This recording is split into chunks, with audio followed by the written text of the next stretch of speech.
Toxic Couch TV, the gridiron's melody. Toxic Couch TV, hot takes in perfect key.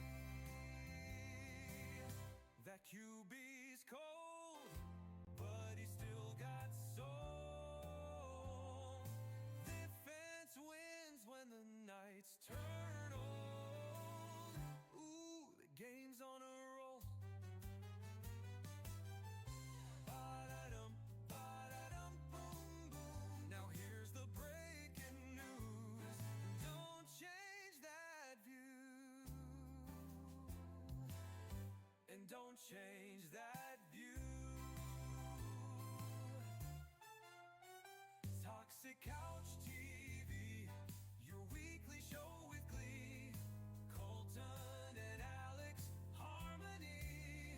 Toxic Couch TV.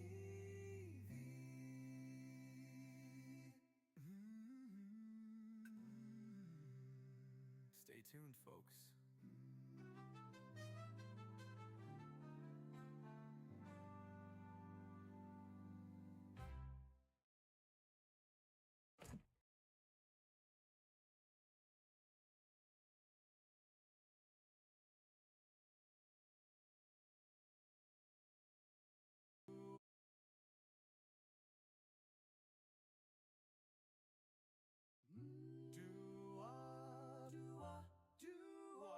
Hey, hey, hey, we're live from the couch where the big boys play.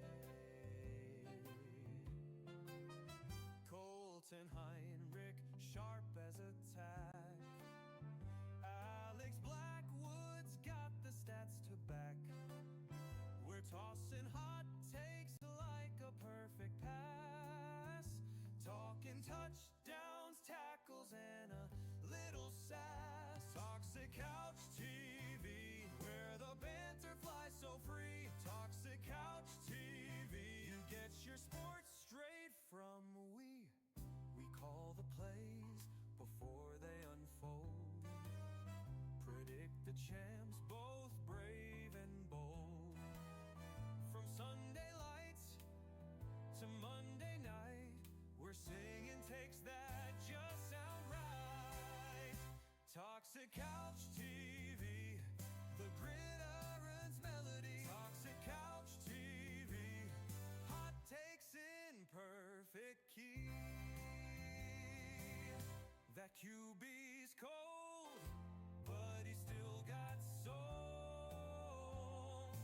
Defense wins when the nights turn old. Ooh, the game's on a roll. Ba-da-dum, ba-da-dum, boom, boom. Now here's the breaking news. Don't change that view. And don't change that view. Toxic Couch TV, your weekly show with glee. Colton and Alex, harmony. Toxic Couch TV.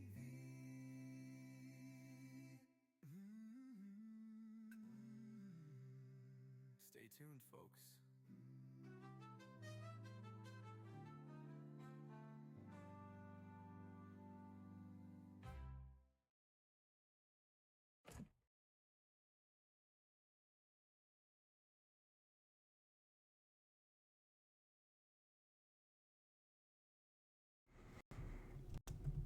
Oh, hello, peeps. That was not meant to happen. Give me 1 second. We'll be right with you. Hello, everybody in chat. Don't freeze up or anything. We'll be with you in a moment.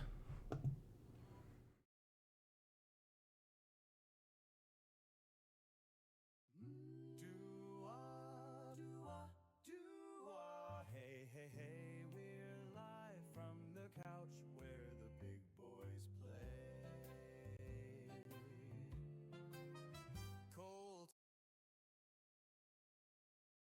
Colton Heinrich, sharp as a tack. Alex Blackwood's got the stats to back.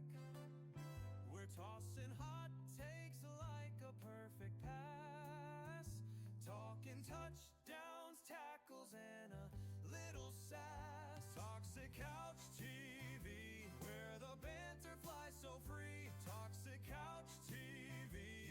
your sports straight from we call the plays before they unfold.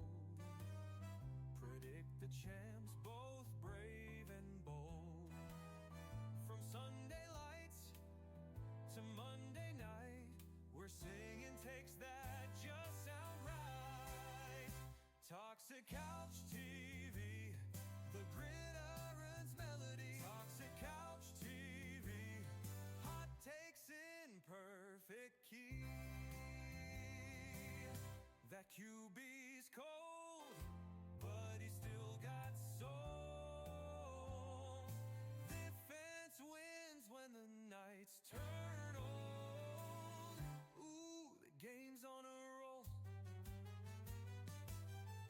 Ba-da-dum, ba-da-dum, boom, boom. Now here's the breaking news. Don't change that view. And don't change that view. Toxic Couch TV, your weekly show with glee. Colton and Alex, harmony. Toxic Couch TV.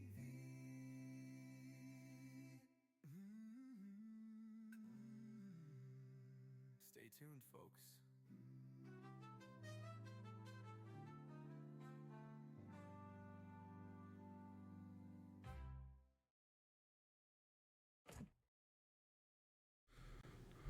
Hi, everybody. This is Alex Blackwood and Colton Heinrich. Welcome to a special presentation of Toxic Couch TV. Tonight, it's the National Championship of College Football, the second annual year that we are doing this as a Toxic Couch broadcast. Tonight, it is the red-hot Miami Hurricanes taking on the absolutely dominant Indiana Hoosiers. They are currently doing sideline reports pre-game. We are getting ready for kickoff here.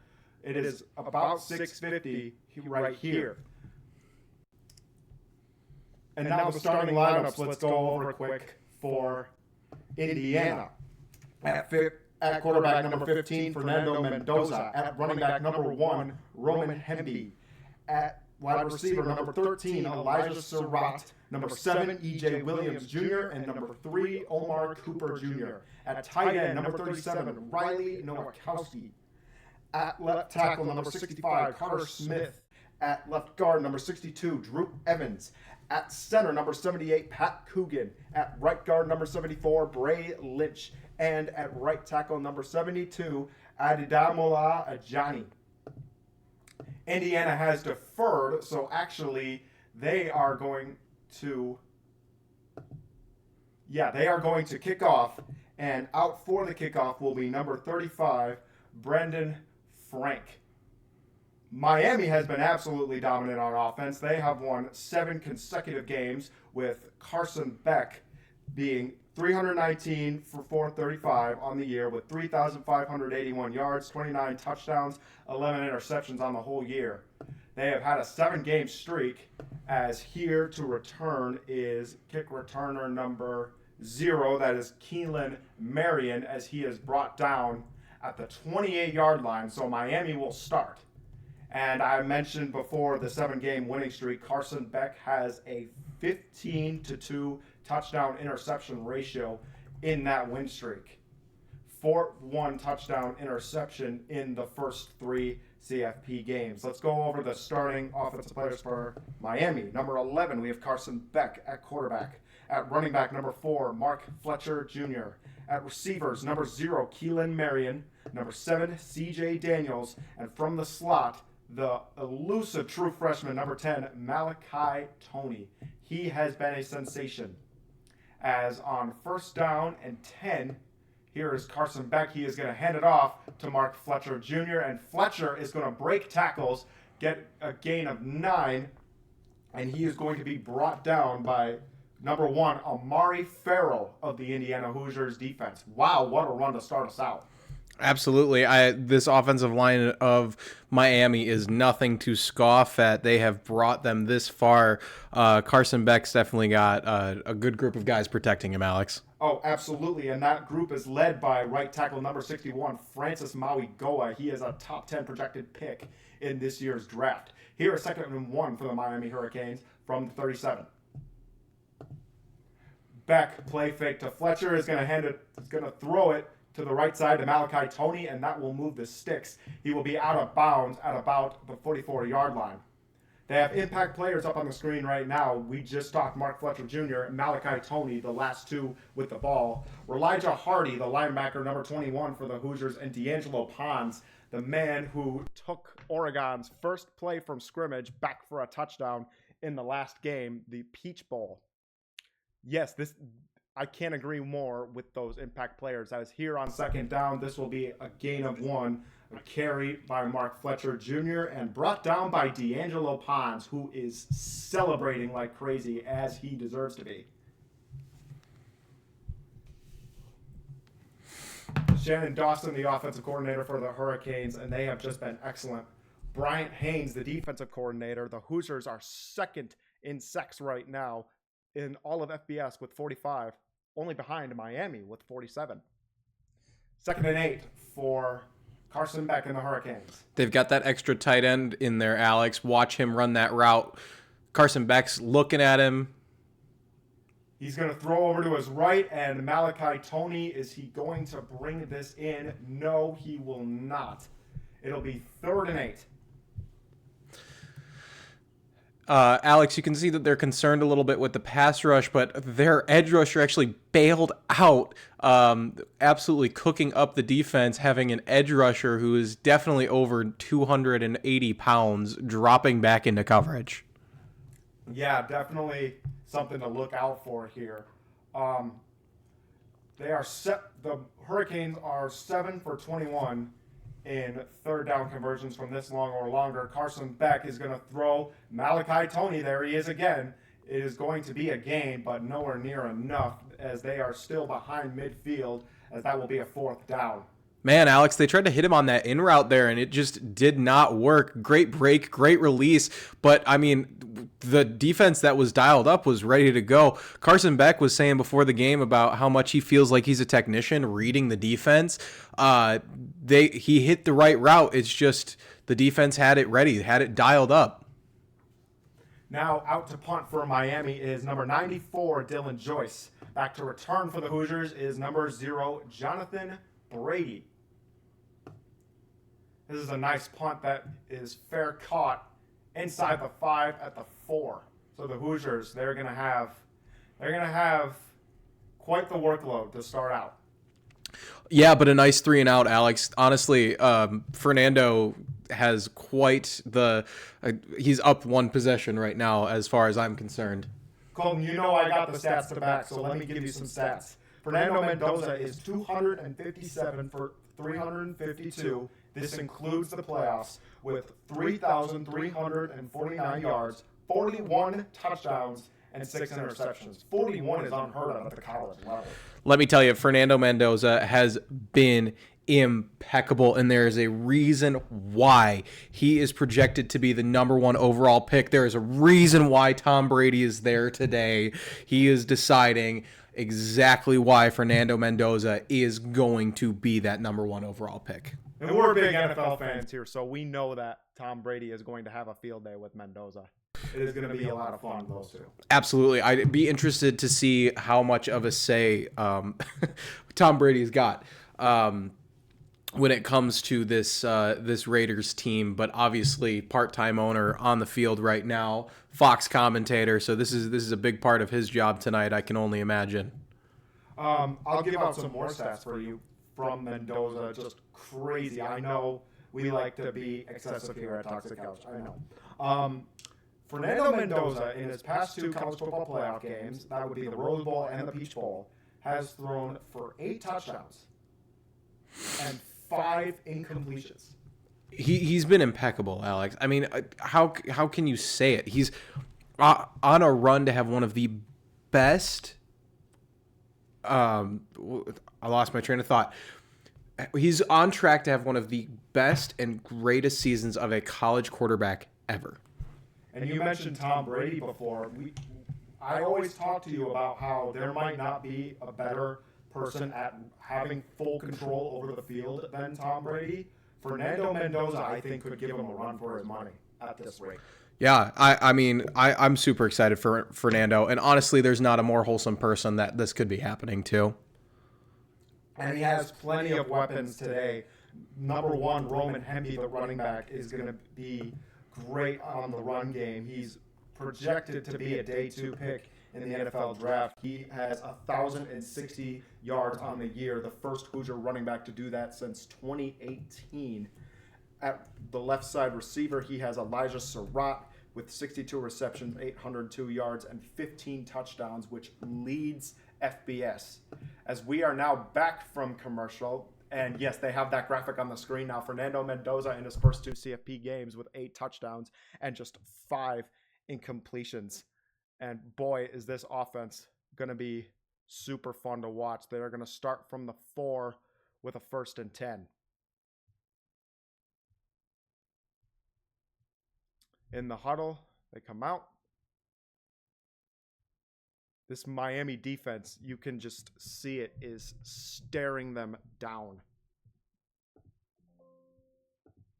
Mendoza, play fake to Hemby, and this one out right side to Omar Cooper Jr., who breaks tackles and is finally forced out of bounds right at the line to gain. Alex, you're going to see that Miami dials up the pressure, and what does the offense have ready for them? A little comeback route, boom, right over the top. Nothing. Gets a first down, easy yards. Mendoza's going to do what he does best. He's going to give what the defense is going to give him. Yeah, they put on the screen Charlie Becker, who has had a touchdown in each of the last 2 games, as here's a handoff to Roman Hemby, who is going to be brought down by number 8, the safety, Jacoby Thomas. What a play from Miami. Miami currently, their defense brought that pressure again. They're not going to shy away from it. Their defensive coordinator is looking like they're going to want to bring pressure again on this 2nd and 9 attempt. Honestly, I wouldn't be shocked if they're going to try to pressure Fernando Mendoza all night, because that seems to be the only place where any defense against Fernando's gotten success. Mendoza on 2nd and 9 is going to check down to Roman Hemby, and he is going to be stuffed at the line of scrimmage. That is number 1, Mohamed Toure, 32 solo tackles, 41 assists, 2 sacks as a linebacker. Alex, you'll see that they actually brought the corner pressure there after Fernando had a guy wide open on the left side. I don't know why he didn't hit him. Man, and I hope that camera guy's okay. That was just taken out. 3rd and 8, this is a big play. A lot of Miami fans there, but a lot of Indiana fans. This seems like a pretty equal crowd, if you had to ask me. Ball on the 18-yard line on this 3rd and 8. Mendoza back to throw, is pressured by Ruben Bain, and is going to have to throw this one away. Ruben Bain projected 21 assists, 8.5 sacks, is going to be an absolutely impact player, whether it be New York, whether it be Tennessee that takes him, whether it be Arizona or any team. They're going to have a lot of fun with Ruben Bain on their roster. Yeah, absolutely. Getting a lot of pressure after Mendoza. It seems like that's what they want to go after here. Not a 3-and-out for Miami's defense, but definitely keeping them behind their own 20 is a ideal situation. Mitch McCarthy out to punt on 4th and 8. And returning is Malachi Toney, who manages to find a lane and get past their own 40-yard line. There is a flag. Some pushing and shoving. We'll see what this penalty is. Mario Cristobal is on cam. The refs are.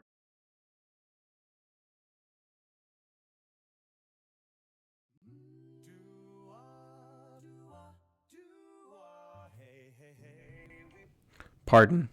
Still working on tech issues. The penalty is on Miami. And we go to commercial. So two crucial 3-and-outs to start us out. And this game is going to be a lot about defense. Indiana was the 2nd best defense in terms of points allowed in a very tough Big Ten, only behind Ohio State. Just absolutely dominant all year from Indiana. Yeah, I'm interested to see how Miami wants to respond here with Carson Beck. It wasn't that Indiana was bringing a lot of pressure. They actually sat a lot of their guys back and were just rushing their main four. I think that what you're gonna see is they're gonna want to get right to the run instead of those 3 back-to-back passes. And Mark Fletcher Jr. is going to be capable of doing so. He is also a 1,000-yard rusher on the season. He has 10 touchdowns. He's been absolutely dominant as well. And they have that amazing offensive line as well. So it's going to be something to watch for sure. Something I'm surprised at is how they were able to get Malachi Toney involved, but it hasn't been working thus far. Mm-hmm. So how do you respond when your star slot receiver is getting receptions but isn't able to get past defenders? Call me biased, Alex, but as an offensive lineman, I say you run the football. You put the faith in your line. You put the faith in your running back, because if you pound them and pound them and pound them with the rock, eventually at some point it will open up for that pass game, and it will open up for Carson Beck to rip one. Can't help but agree. As a Colts fan, we have a term. It's called RTDB, which stands for Run the Darn Ball. And when you have a 1,000-yard rusher at the college level, that's what you have to consistently do, especially if it's Mark Fletcher Jr. Agreed. Yeah, they have to get back to running the rock here. I think they tried too hard to run the ball, or they tried too hard to pass the ball in their past series. So if you're Miami, you're just thankful that Mendoza did not just rip one. And on defense, then, how do you respond to such an adjustment? If you're Indiana? Yes. I would say that if you're Indiana, the adjustment that you're going to want to make is you are going to eventually want to bring that pressure, right? You're going to want to bring a stacked box and hopefully play it conservatively, because they can't run it down your throats forever, and they're going to try to start passing. So if your defense can hold with the run, and especially your 4-down linemen, that's where you're going to very much gain your advantage in this game. Absolutely. Carson Beck, 37-5 as a career record as a starting QB in college. We are now back from the break, and Carson Beck is now going to have a chance once again to show how he is able to consistently win games. He is the 5th ranked QB in the 2026 NFL draft by Mel Kiper. Don't exactly know how convincing Mel Kiper is. Anyway, here's a 1st and 10 from the 23-yard line. Hand off to Mark Fletcher Jr. right away, like you said it would. Mm-hmm. Colton, you called it again. He has managed to get up for a gain of 4, brought down by Mario Landino with 6 sacks on the season. Yeah, Alex, just like I was saying, they're going to try to run it off the guard there, right in between the guard and the tackle. They're going to try and punish this Indiana defense for playing conservative, and they're going to try to run this rock. I wouldn't be surprised if they handed it off again on the 2nd and 6 with an extra tight end in. Communicating here. Receiver goes in motion. That's Marion. Handoff again to Mark Fletcher Jr. And once again brought down, this time at the line of scrimmage, once again by Landino.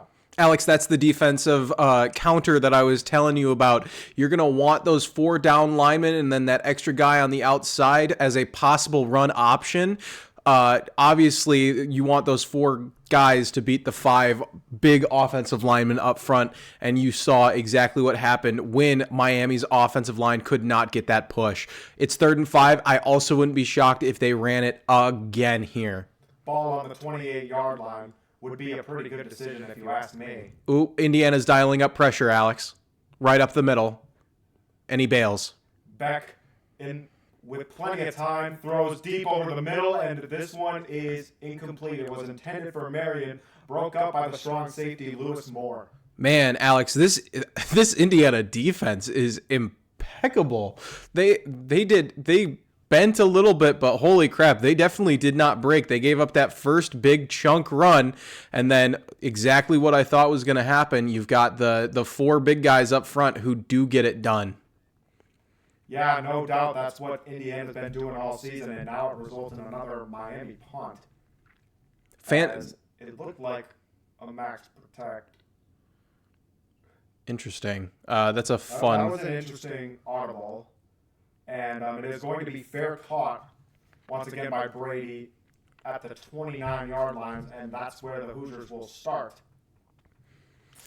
While we have a moment, Colton, let's talk about some itinerary for the future of Toxic Couch. We'll have our conference championship show and late night. We'll have Pro Bowl week, and we will have the Super Bowl. Mm-hmm. Our Super Bowl, and then our Super Bowl broadcast on that Sunday. Darn right. You want to talk about what we do on that Super Bowl? Oh, man, if you guys have not watched, we pull out some of the stops here to call this game, but not like we do for the Super Bowl. The Super Bowl will be a great, glorious 3.5-hour finale of the season, maybe longer. Obviously, we'll go as long as the Super Bowl does. Pre-game show, we'll hit you with a post-game show. We've got the entire crew, and we're back at it, Alex. Mendoza on 1st and 10, rolling out to his right.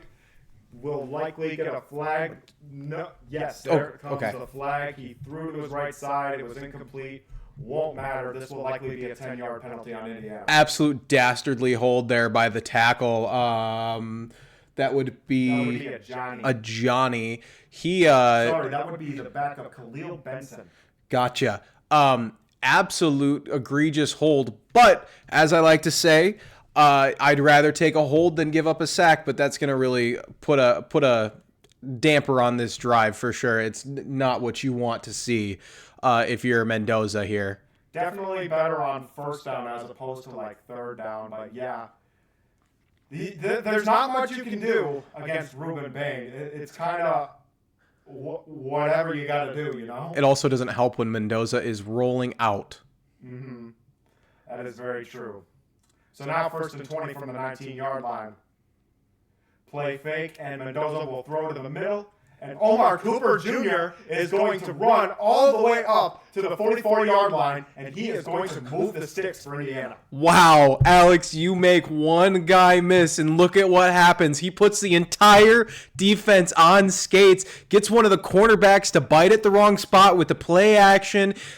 The eyes deceived him. Fernando had a great pull, one miss, good block, and now he's downfield. They're almost to midfield. Now, here's a slot receiver who's really been able to make some impact in this first half here. On their 1st and 10, this time that will be Kalen Black, who manages to get it up to midfield. Man, Alex, Black would have had that for a touchdown if he would have been able to break that tackle. There was nobody in front of him. No, absolutely not. Now, here's 2nd and 4. Everyone lining up from the 49, not midfield. And that is going to be a false start. Man, these mental mistakes are very uncharacteristic of this Indiana team, who is the number one AP team going into this, 15-0. Definitely the clear favorites when it comes to the sports books. Very odd, very unlikely chain of events with 2 mental mistakes by this offensive line. You would think that it's possible with a backup tackle in that could be the case. The false start was on Bray Lynch, the right guard, number 74. Here's 2nd and 9. Here's a throw from Mendoza left side. This one to Elijah Surratt. Elijah Surratt leads NCAA FBS in receiving touchdowns as he is able to get this one out of bounds at the, didn't quite see that.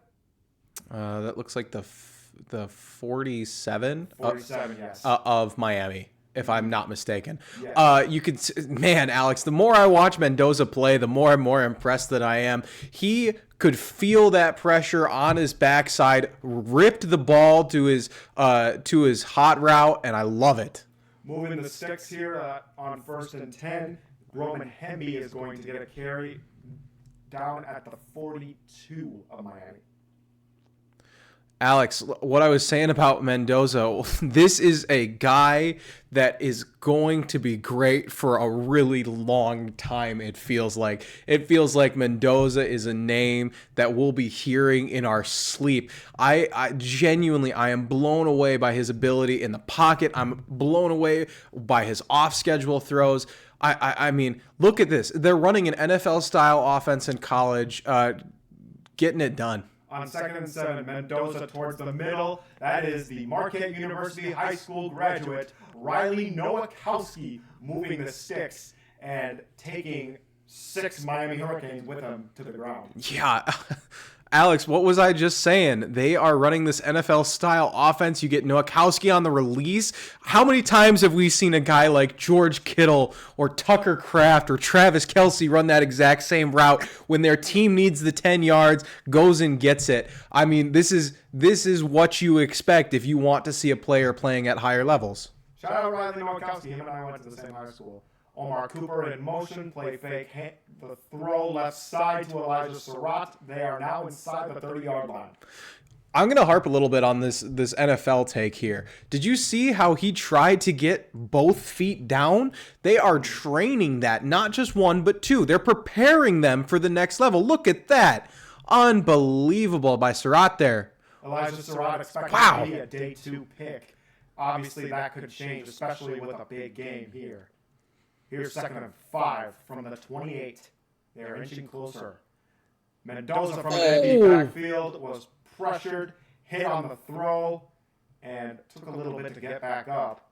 Oh, Alex, they went empty there, and Miami dialed up the pressure. Mendoza could not feel that, even though it was, it was from his left side, so it was his blind side. He immediately went down, struggled to get back up. That was quite a heavy hit. That's definitely a penalty in the NFL for sure.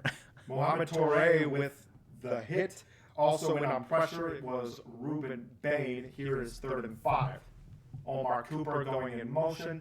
A handoff to Kalen Black. And Kalen Black just makes everybody miss and manages to get it to the 20-yard. It wasn't even a draw, Alex. On 3rd and 5, you expect that they're going to pass the ball. What did they do? They ran it right up the middle, right off the center's rear end. Is that unbelievable blocking? Look at that. He finds the hole, gets up there. They are in the red zone. Holy crap, what a drive.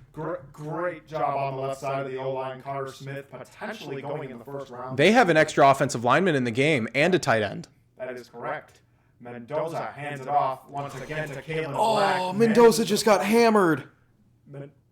Able to find a lane. Mendoza, yes, he did just get hammered, but fortunately he is back up. Oh, he tried to catch a block there and got leveled. Oh, he's bleeding. Mendoza goes out, tries to catch the block on the edge rusher. Boom! Goes down.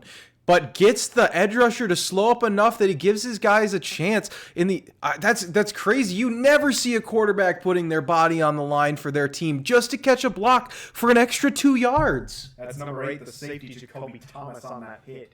Here is 2nd and 8 from the 18. Fernando Mendoza keeps it, goes up the middle, but is brought down for a gain of 1. Interestingly conservative play calling here for sure. I don't quite know what they're thinking when they had that much momentum. Mendoza, obviously a great pocket passer. I would love to see him sit back in here and take a shot to the end zone, Alex. Justin Scott, the interior guy, with the tackle, as this brings up a 3rd and 6.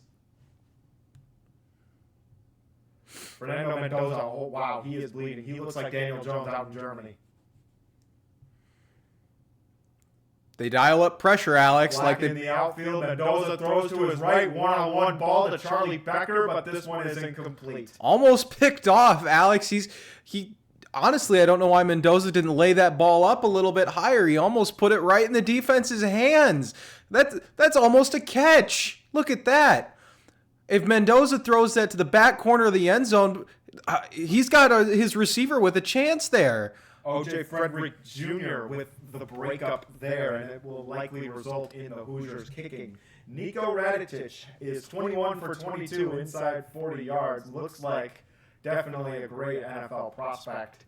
And this one is up, and it is just barely good left side. So that puts the Hoosiers up 3-0 with 2 minutes and 42 seconds left in the first. Wow, this has been one in the trenches so far. Yeah, absolutely. Mendoza's been taking hits. Mendoza's getting involved in the trenches, Alex. You never see that. You never see it. This has just been...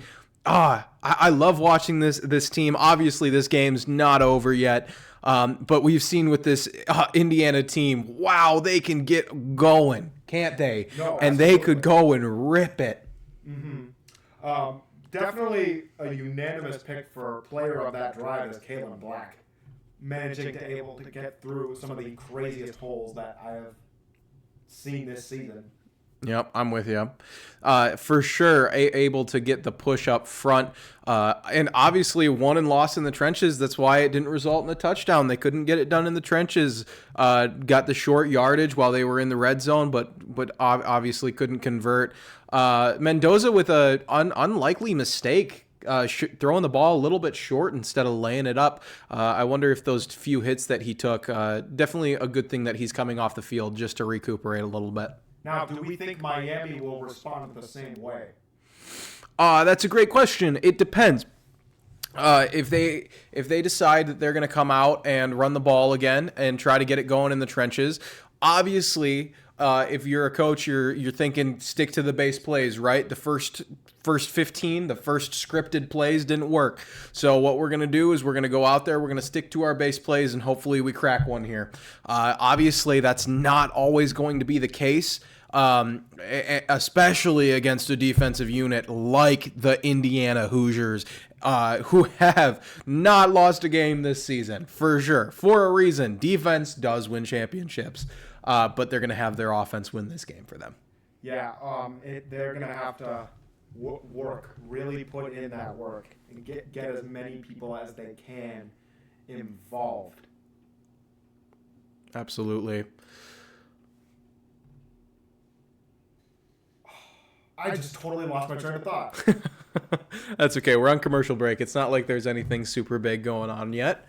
As we watch a Panera Bread commercial. Alex, give me play-by-play on this Panera commercial. Yeah, so what they're doing right now is they're putting all the ingredients on. Those are probably fake ingredients, and they are giving us the $79.99 price, which that makes us think it's good, but it's definitely not. Hear that, Amaya? Panera is not good. Oh, Fernando takes that hit. They're showing it again. I wonder if there's cause for concern for the health of Mendoza on the sideline. Definitely bloodied Mendoza. Signetti looks like Signetti was mad. Signetti was livid. Looked like he wanted a penalty there. Wow, it is a sea of red in Miami. Brandon Frank will kick it off, and back to return is Keelan Marion. And Marion is not going to be able to get through as easy this time. He is brought down at the 26, and that's where the Hurricanes will start this drive. Man, for this being a Miami Hurricanes home game, holy cow, there is a ton of red in those stands. I can only imagine that it is getting absolutely loud in there. I can't imagine that those Indiana Hoosier fans who have been waiting for this are not absolutely going insane. Yeah, no, it's been very exciting, and this is taking place at Hard Rock Stadium in Miami, so you would think this is all Miami fans, especially with how they've been performing. The Hoosier faithful have been absolutely present. And I think there are other teams in the state of Indiana that need to take notes. Yeah. Talking about the Colts. Yeah. They've cut back to commercial after one play.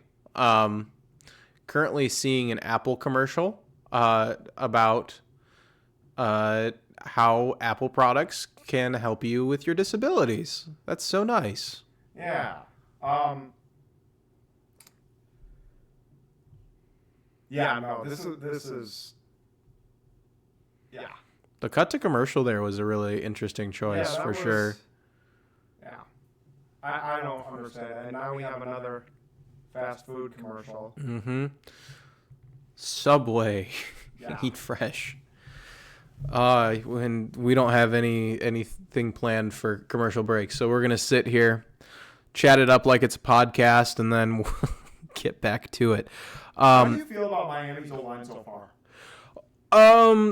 Definitely not disappointed, but I definitely think that there's more to be desired in the run game.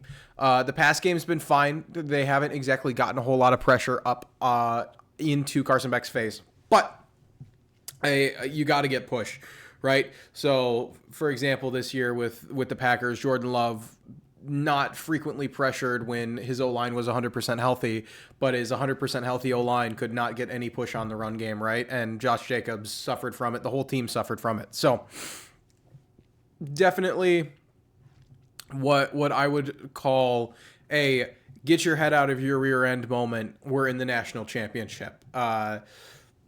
It's definitely these big games. You think about it before, and a lot of the players will say, "Oh, well, we never thought that we were going to lose this." I guarantee you that there are guys on Miami's team who are like, "We can win this, but we're playing Indiana."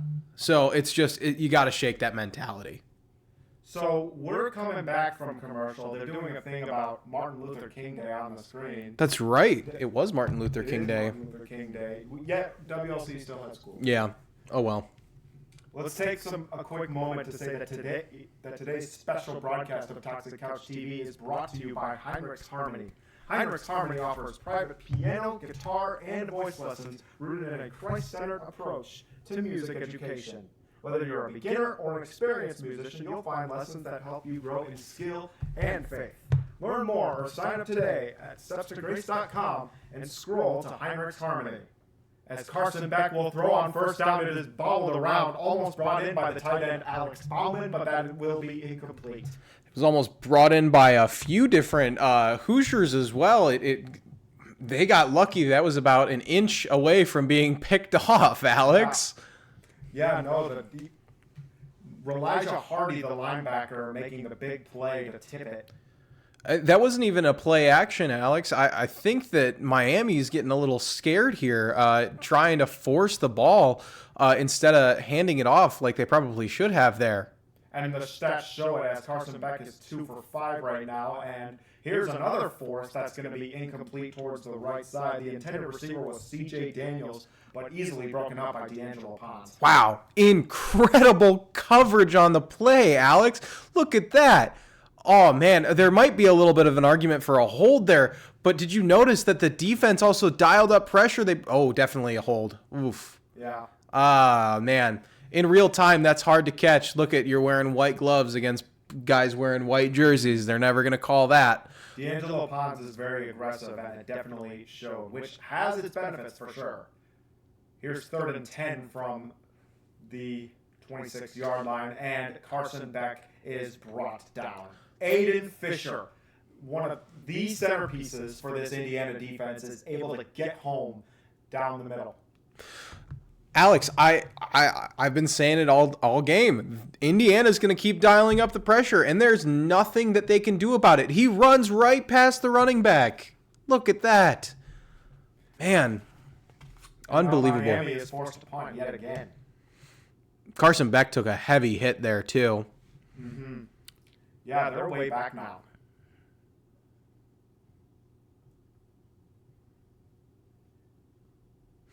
And wow. And the airtime on that punt wasn't amazing, but it is down at the 26.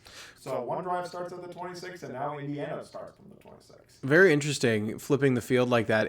Terrible punt, but it took a nice Miami bounce there, and we are already headed back to commercial break. Yeah. Oh, no. Did they not cut? They didn't cut. Okay. They did not cut. There's 1:38 left in this first quarter. Yes. Cut to a Goodyear sponsorship instead. Exactly. Indiana now has the ball, leading 3-0. 1st and 10 from their own 26. Let's see what Mendoza can dial up after a drive that was cut short. Yes, 1st and 10 from the 27-yard line, as Mendoza hands it off, and left side goes Roman Hemby, and that is a huge loss. Multiple Hurricanes are able to get there, spearheaded by Ruben Bain. Yeah, Alex, the speed of the defensive line is really what broke that play down for Indiana. If you can't get to the outside to seal that edge, and if your running back's not fast enough, that defensive line, they are big, hungry dudes. Big, hungry dudes. Oh, Look yeah. at that is 5 guys in white ready to wrap him up behind the backfield for a 6-yard loss. And now it means the Hoosiers will start from the 21 on 2nd and 16, and they try yet another carry to Roman Hemby, and this one doesn't turn out much better. Indiana's offensive line here is breaking, Alex. They only had 3 down linemen with a 4th on the edge, far out. You've got 2 guys colliding into each other. That is the backup tackle. Hang on 1 second. Backup tackle, that is Benson. Definitely struggling this game. You can see it. Ahmad Moten Sr., the defensive tackle, able to bring down Hemby. Here's 3rd and 15 from the 22. Mendoza, here's a check down to Roman Hemby, and Hemby is able to use his legs to move around and is able to get a gain of 3 yards, but it's going to be nowhere near enough. And now the Hoosiers are going to run down the clock, and that will end the first quarter of the national championship with the Hoosiers up 3-0. And with that, we'll take a break. We'll see you on the other side. Indiana is leading Miami in this national championship Monday 3-0. Woo! Let's go Hoosiers.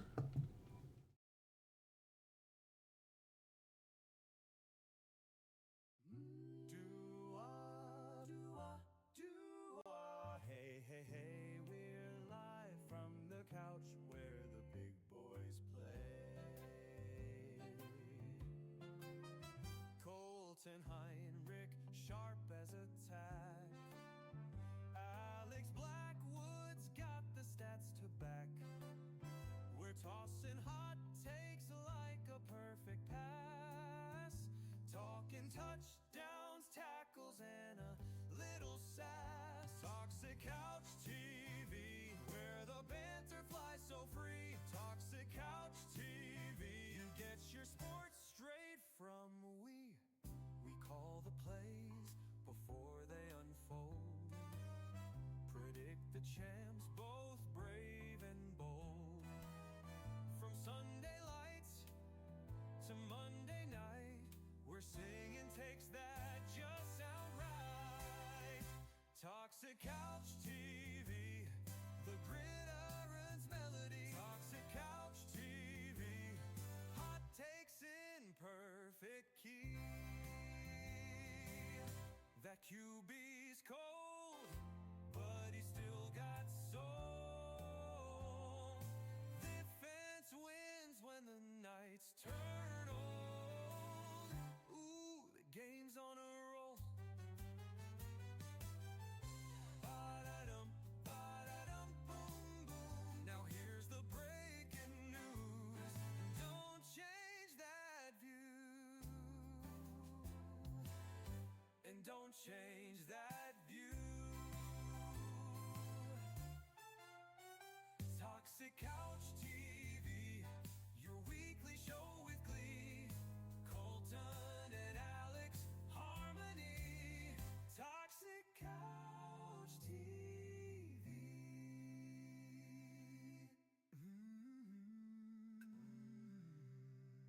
Stay tuned, folks.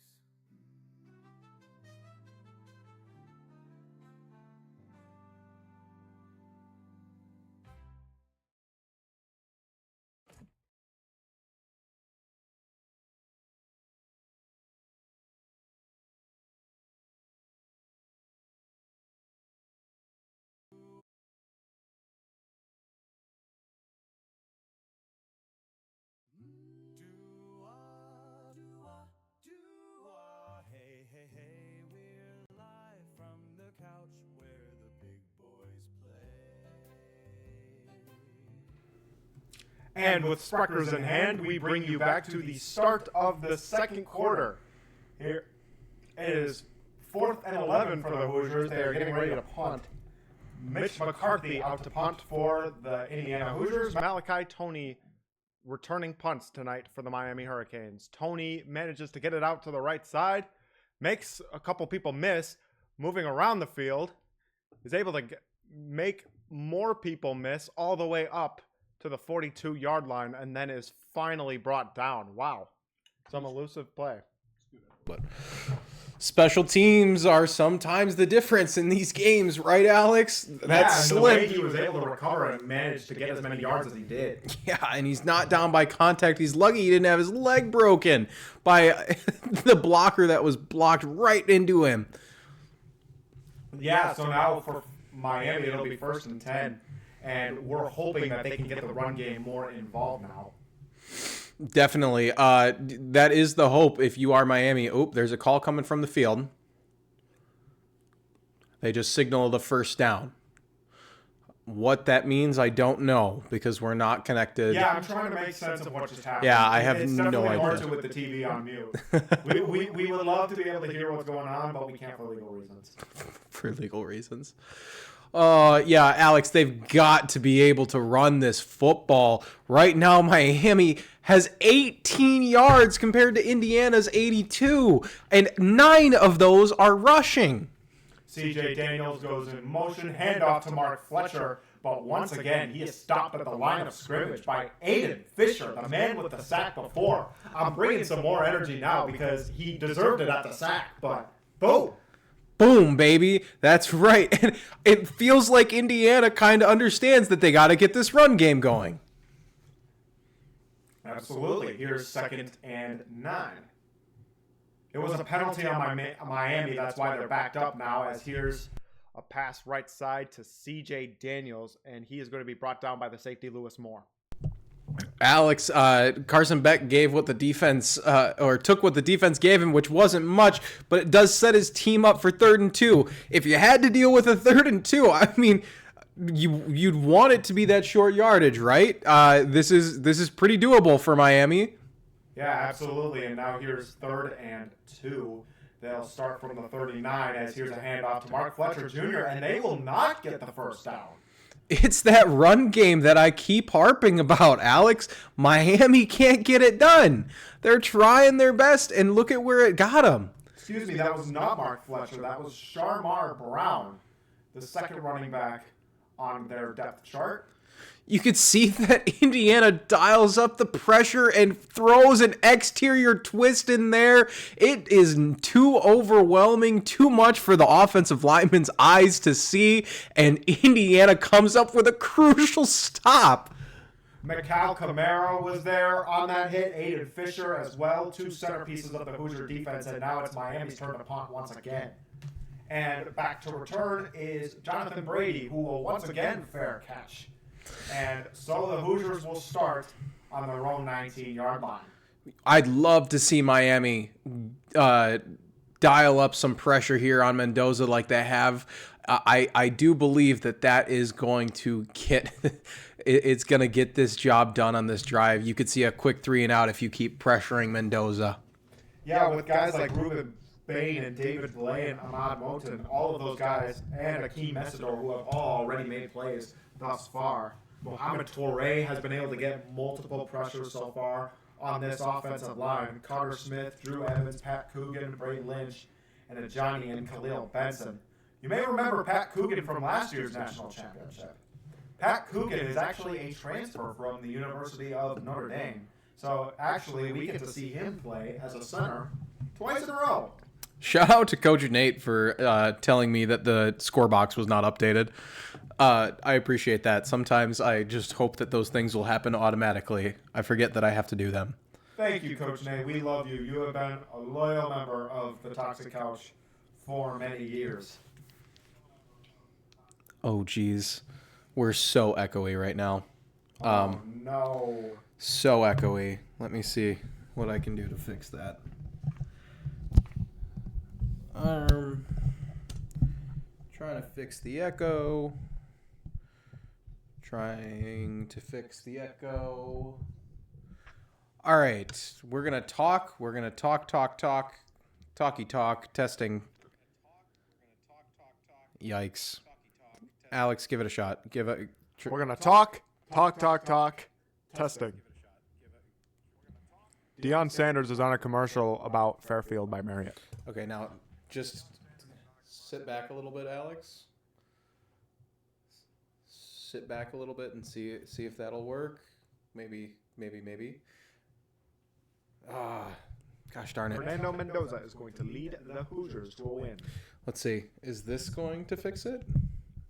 Is this going to fix it? Sorry, the tech issues. Alex, give me your best, iconic call. I know last year I was like, here goes Quinshon Judkins. Judkins has room all the way into the end zone. Touchdown, Ohio State. Interesting. Yep, it's very, very, very echoey. And I don't know how to make that stop. Let's see. The only thing that I can think of is separate more. Yeah. Well, we are back from commercial here at the National Championship, so for now we're going to have to make do. They're showing Miami's defensive highlights so far, which have been nothing short of incredibly impressive.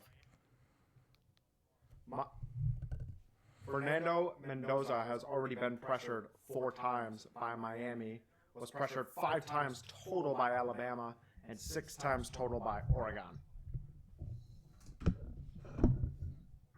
Thank you, sir. Yep. We're trying. And Fernando Mendoza trying to get them to jump off sides on 1st and 10. Unsuccessful. Play fake. And throw left side to Elijah Surratt, who is forced out of bounds by Frederick Jr. And that will move the sticks. Just an excellent play there. An excellent job by Elijah Surratt on that route. Just being able to get open.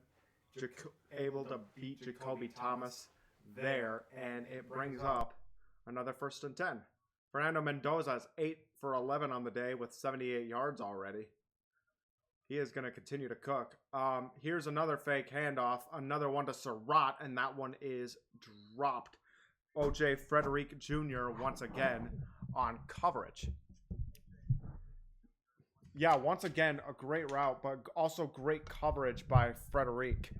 Just absolutely amazing defensive play by him, and that's why he wasn't able to bring that in.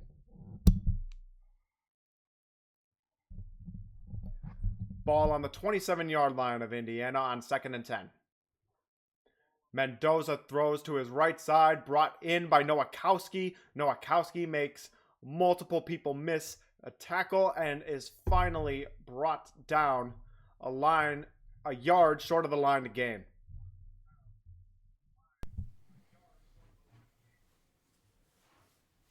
Fernando Mendoza communicating with his teammates. This has been already quite the drive so far for them. 83 yards Fernando Mendoza is now up to, as it'll be a 3rd and 1. Holden Stays comes into the lineup. 2 tight ends. As here's a handoff. And it will move the sticks. That is Kalen Black getting up to the 39-yard line. And the clock continues to tick. We are at 11 and a half minutes in this second quarter. This drive has been phenomenal thus far. And it's just been amazing to see how Indiana's been able to respond despite all the pressure that they've already had to deal with. While I have a moment, I want to thank Colton for his contributions to Tech. As on 1st down, here's a carry by Roman Hemby. He is able to get just past the line of scrimmage. He is brought down by number 31 of the Miami Hurricanes. That is Wesley Bisente. He has 34 solo tackles, 29 assists, a sack, and a pick on the season. And now the broadcast is showing a whole bunch of Fernando Mendoza highlights, specifically of ones where he is hit a little bit late. As here is 2nd and 9 from the 40-yard line as Elijah Surratt goes in motion. Handoff once again to Hemby, and he is going to be down for a gain of 2. David Blade Jr. is able to get there, and a good tackle by him. It'll be 3rd down for this Indiana Hoosier team. Ball at the 43. 3rd and 6. Mendoza throws left side, and this was an inaccurate ball, and a flag is down. We'll see what the flag is. Cristobal is not happy on the sideline.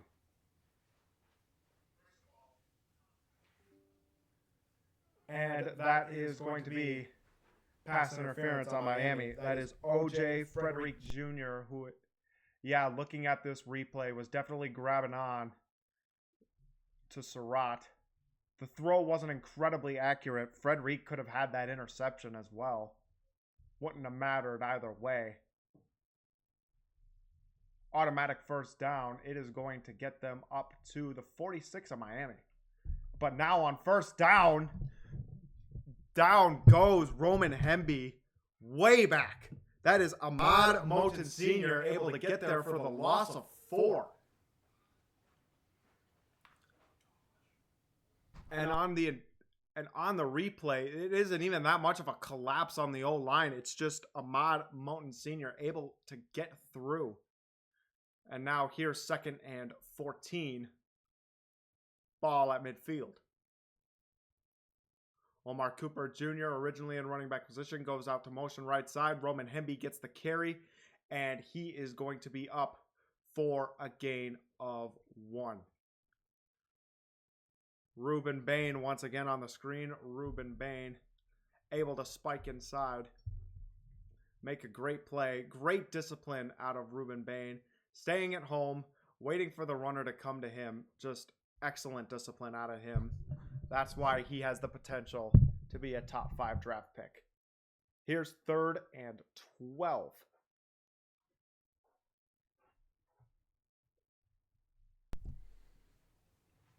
The Hurricane fans are quiet.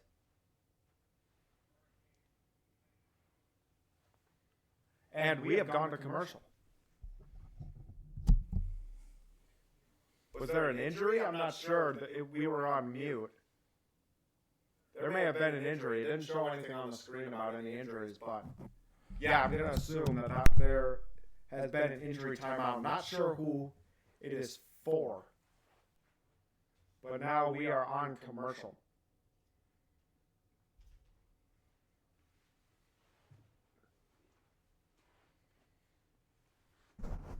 Colton, what's in your wallet? A Capital One card. Really? Yeah. Wow. I technically work for Capital One. Does it have Samuel L. Jackson on it? No. It's Cabela's on it. Oh. Hey, that's nice too. How are we doing with mics? Not good. Oh no. Your voice carries too much. That's the problem. Oh no.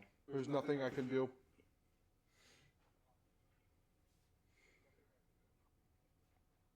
I'm trying at least. Yeah. I'm giving it my best shot. Are we just gonna have to roll with it? Maybe.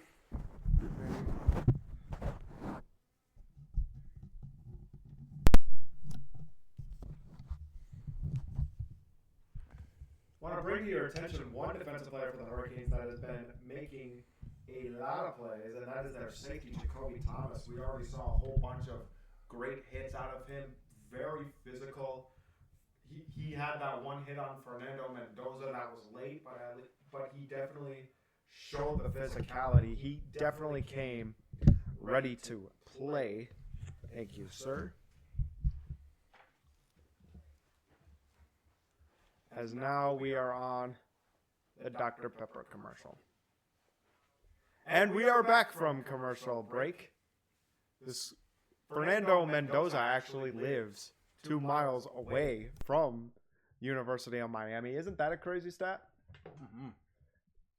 So his dad played at the University of Miami, was actually teammates in high school with Miami's head coach, Mario Cristobal.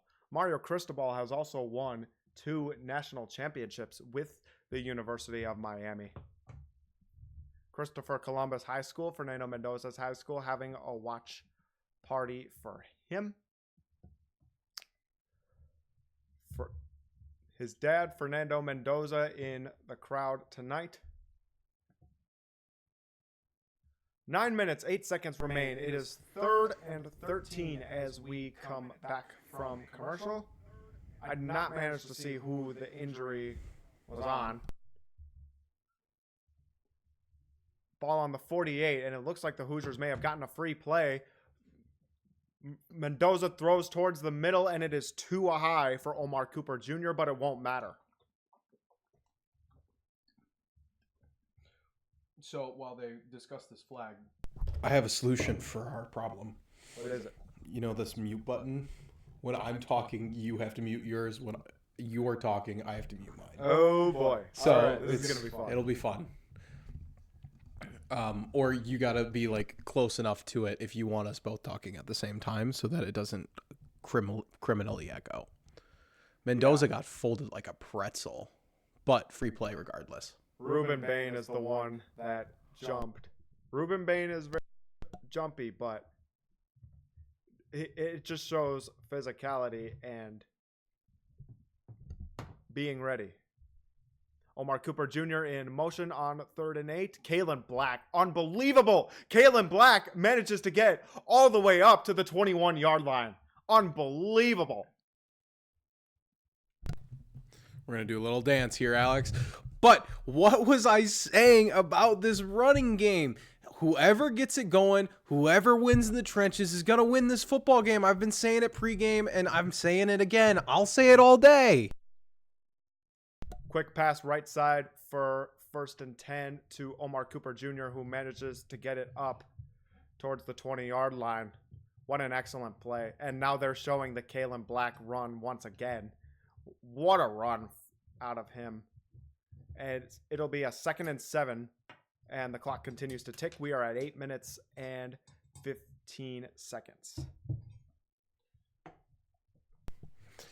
Alex, they're going to try and get those screen passes going and those short little passes that they just got out right there. And Charlie Becker, is he going to manage to get into the end zone? Yes, he will. Touchdown, Indiana. Charlie Becker, unbelievable. That is his 3rd touchdown of this college football playoff and the 3rd game that he has a touchdown in. Unbelievable effort. You will see him able to break those tackles and no. Oh my goodness. They're going to review it. Wow. His foot stepped out of bounds. Alex, it looks like he's going to be out right at the 6-yard line. It's just enough. Gosh, if only there weren't cameras in the world like this. That takes away a touchdown for Indiana. But they're so close. They're so close. They're in striking. That still gives them that excellent field position at the 6-yard line. For sure. Man. Wow, that great field position. They're going to take away that touchdown. But wow, what an effort. You don't often see on a comeback route like that a score. It's not something you see happen. I mean, occasionally Puka Nakua will rip one, but this is college for gosh darn sake. Wow, as it goes to review, we all saw it. If it's a touchdown, it's nothing short of rigged. Unfortunately, yeah, that is going to be the case. Yeah, I have not been a big fan of the officiating all college football playoff. There was a man, that is Jacoby Thomas, who tried to get the football out and was pretty darn close. But it's not going to matter. That punch was already after he stepped out of bounds anyway. And yes, the call is overturned, but still a great reception and still a great job breaking tackles by Charlie Becker. I actually would not be surprised if they gave it to him here, Alex. I very much think that you're going to give it right back to the guy who's hot, right?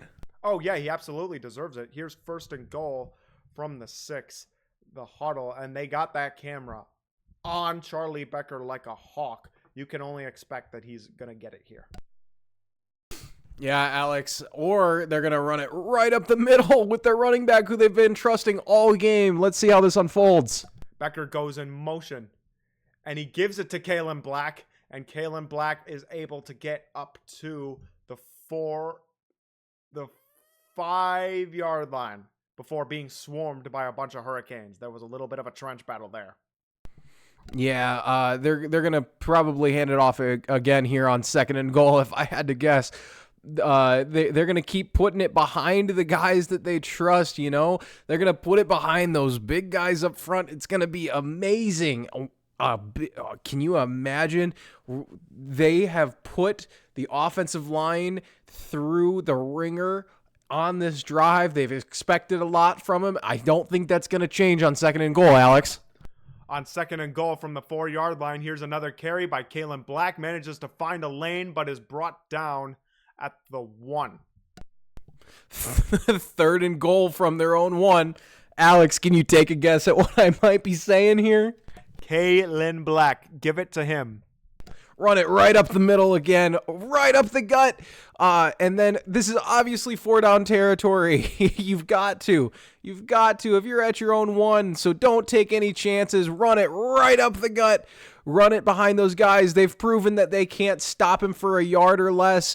Stack the box all you want. These big boys up front are going to get it done. And now a stoppage of play. Indiana is going to burn a timeout.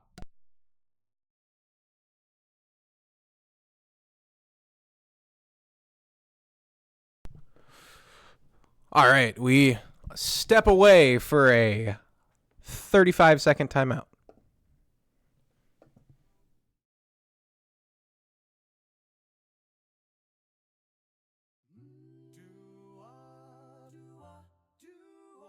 Hey, hey, hey, we're live from the couch where the big boys play. Colton Heinrich, sharp as a tack. Alex Blackwood's got the stats to back. We're tossing hot takes like a perfect pass. Talking touchdowns, tackles, and a little sass. Toxic Couch TV, where the banter flies so free. Toxic Couch TV, you get your sports straight from we. We call the plays before they unfold. Predict the champs, both brave and bold. From Sunday lights to Monday night, we're singing takes that just sound right. Toxic Couch TV.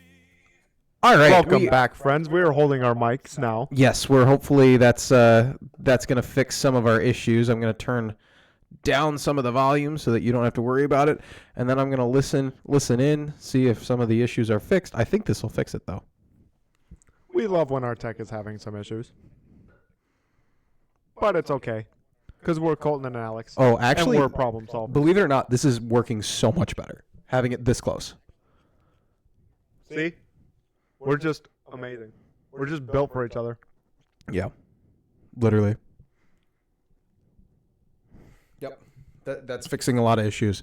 So, and then obviously keep muting it, but then it'll be fine. Cool. All right, we are running it with mics in our hands now. All right, Colton, I can take one guess what you're going to say the Hoosiers should do at this 3rd and goal. 3rd and 1, what might I say? They have to run it up the middle. They have to. It's obvious. Should they have given it to Marshawn Lynch?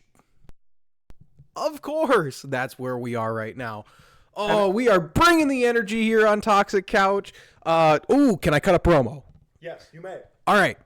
Welcome to Toxic Couch TV. Just in case you're joining us for the first time, welcome in. We're broadcasting the national championship, which has just come back from commercial break from their timeout. But I wanted to tell you really quick, if you're not following Toxic Couch TV, follow, like, subscribe. We are pumping out 3 shows a week, so much content. We have a 2nd channel. We are doing it all. If you want to hear some boots on the ground take, some down to earth, We're going to give it to you. Let's get it to Alex here. Colton, I'm going to interrupt you. Here's the 3rd and goal as Mendoza hands it off to Nowakowski, and he gets in for the touchdown. Riley Nowakowski is in for the Indiana touchdown that they deserved a while back. Oh, you got to be sick if you're Charlie Becker, but you got to be very happy up 10-0 right now. 9-0, actually. What did I say? Run it up the middle. Run it up the middle. Indiana has had so much success running the football today. 14 plays, 85 yards, 6 minutes, and 45 seconds taken off the clock. And they are now going to be leading this game 9-0 pending the extra point. We'll make it 10-0 because this extra point by Nico Radetic is good. And when the broadcast comes back from commercial, we are going to see how Carson Beck responds being down 10-0. And the score has been updated on the stream. This time I didn't forget. Wow, Alex, unbelievable drive for the Hoosiers. This is what you've been seeing from them all year. As a Hoosier fan, you've got to be ecstatic seeing this from your team. Oh, I am totally ecstatic. If I wasn't in as professional of a setting as I am right now, I would be jumping up for joy, especially since one of my great friends from my high school managed to get into for a touchdown on the national stage. You know how amazing that is? I bet if I went up and talked to my brother about that right now, he'd be like, holy crap, I know that guy. Indeed, you do know that guy. Oh, man, back home in Milwaukee, rooting for you. Got a lot of fans here. Wow, unbelievable. That is their 4th 14-play drive this season. Out is the Hoosiers kickoff unit as Brendan Frank kicks it away, and this will be a touchback. So Carson Beck will start out with this football. Alex, I have a question for you, buddy. Yeah, what's up? You have asked me every single time Miami has come onto the field, what should they do? What should they do? They put up 0 points. They've hardly managed any yards. Alex, in your humble opinion, what should Miami do? They got to get Carson Beck more involved. They've tried the run game with Mark Fletcher, but the Hoosiers defense has been disciplined, staying at home, waiting for the runner to come to them. Carson Beck has to step it up, even though the stats don't show it right now. But here's Mark Fletcher Jr. on 1st down and 10, and he is able to push his way through for a gain of 5. Alex, that is a lot of meat just making a wall and forcing their will in the trenches. Oh, things are getting heated down here. Oh, yeah, they are. Aiden Fisher had to be pushed back. Number 97, Mario Landino had to be pushed back. It's starting to get very heated. I'm surprised that no contact with an official has been made yet. Nice. You Indiana fans know what it's like to be contacted with an official? Yes. Yeah. We don't talk about that stupid Alec Pierce call.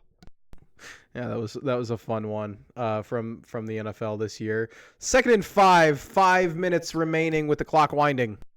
Yes, 5:15 left on the clock as here is another carry by Mark Fletcher Jr. They are doing everything in their power to get this run game going. They are stopped at 3rd and 1. This defensive line's getting a little bit heated. This O-line's getting heated. They are bringing in extra blockers left and right. Ooh, that's a missed tripping call. That's right. It is. Call it a gain of 4 for Fletcher Jr. on that last play. Here is 3rd and 1 from the 34. And they give it to Fletcher one more time, and this will not be successful. Tyreek Tucker is able to get there for the tackle for loss. And what is Miami going to do here? This feels like 4-down territory. It feels like Miami's desperate, even though they're only down 10-0 in the 4th quarter. They're on their own side of the field. Alex, it looks like they're debating on going for it.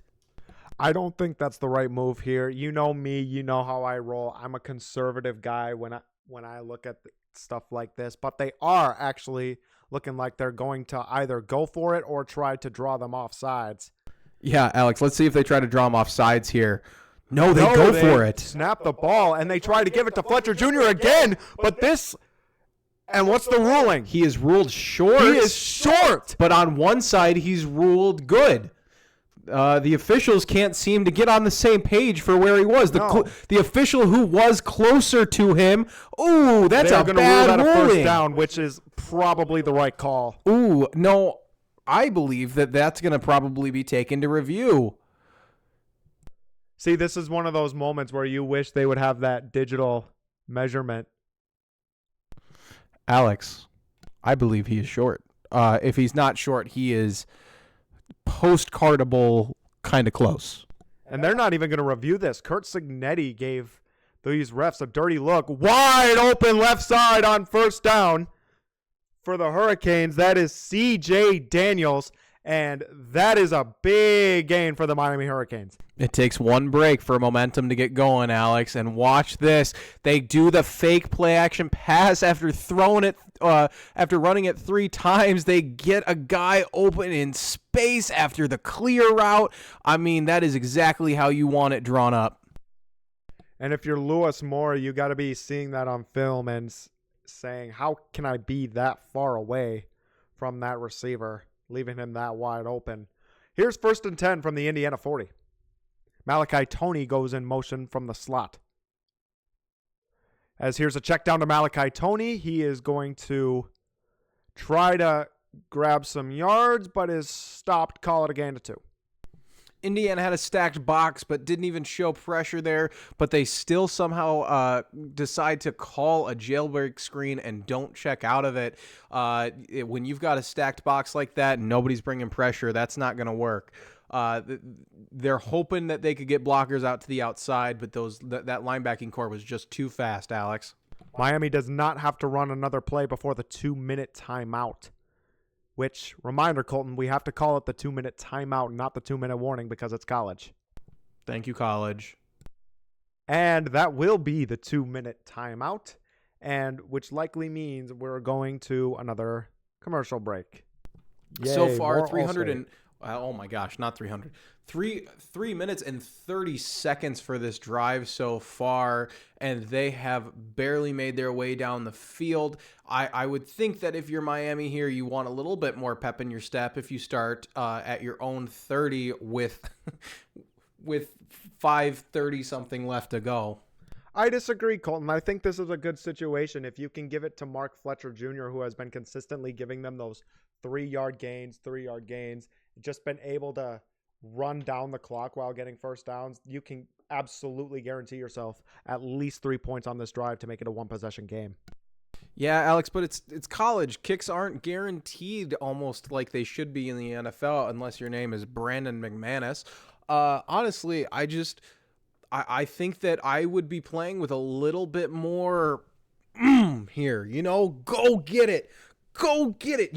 You're playing in the national championship and you can't look like you're already defeated in the second quarter. You're only down 10-0. And you talk about that, and it starts with the O-line, which hasn't necessarily been disappointing thus far, but improvements do have to be made. Sorry, I'm getting some official Heinrich's Harmony business from the phone. Our ads are working. I'm kidding. It's an established student.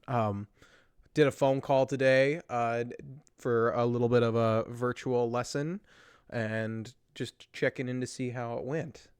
We're still on commercial break, by the way. Let's see. Next commercial that comes on, I'm going to give you my best play-by-play for what's happening, okay? All right. I'm going to give it a shot.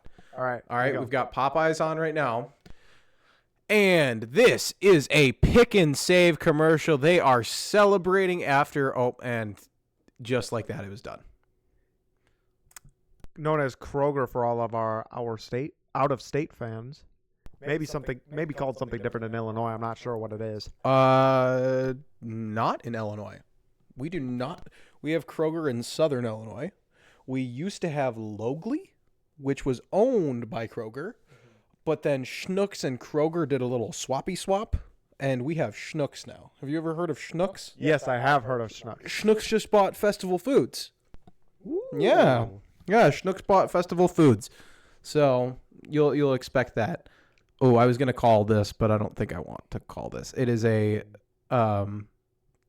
commercial, like Jazzercise Dunkin' commercial. Yes.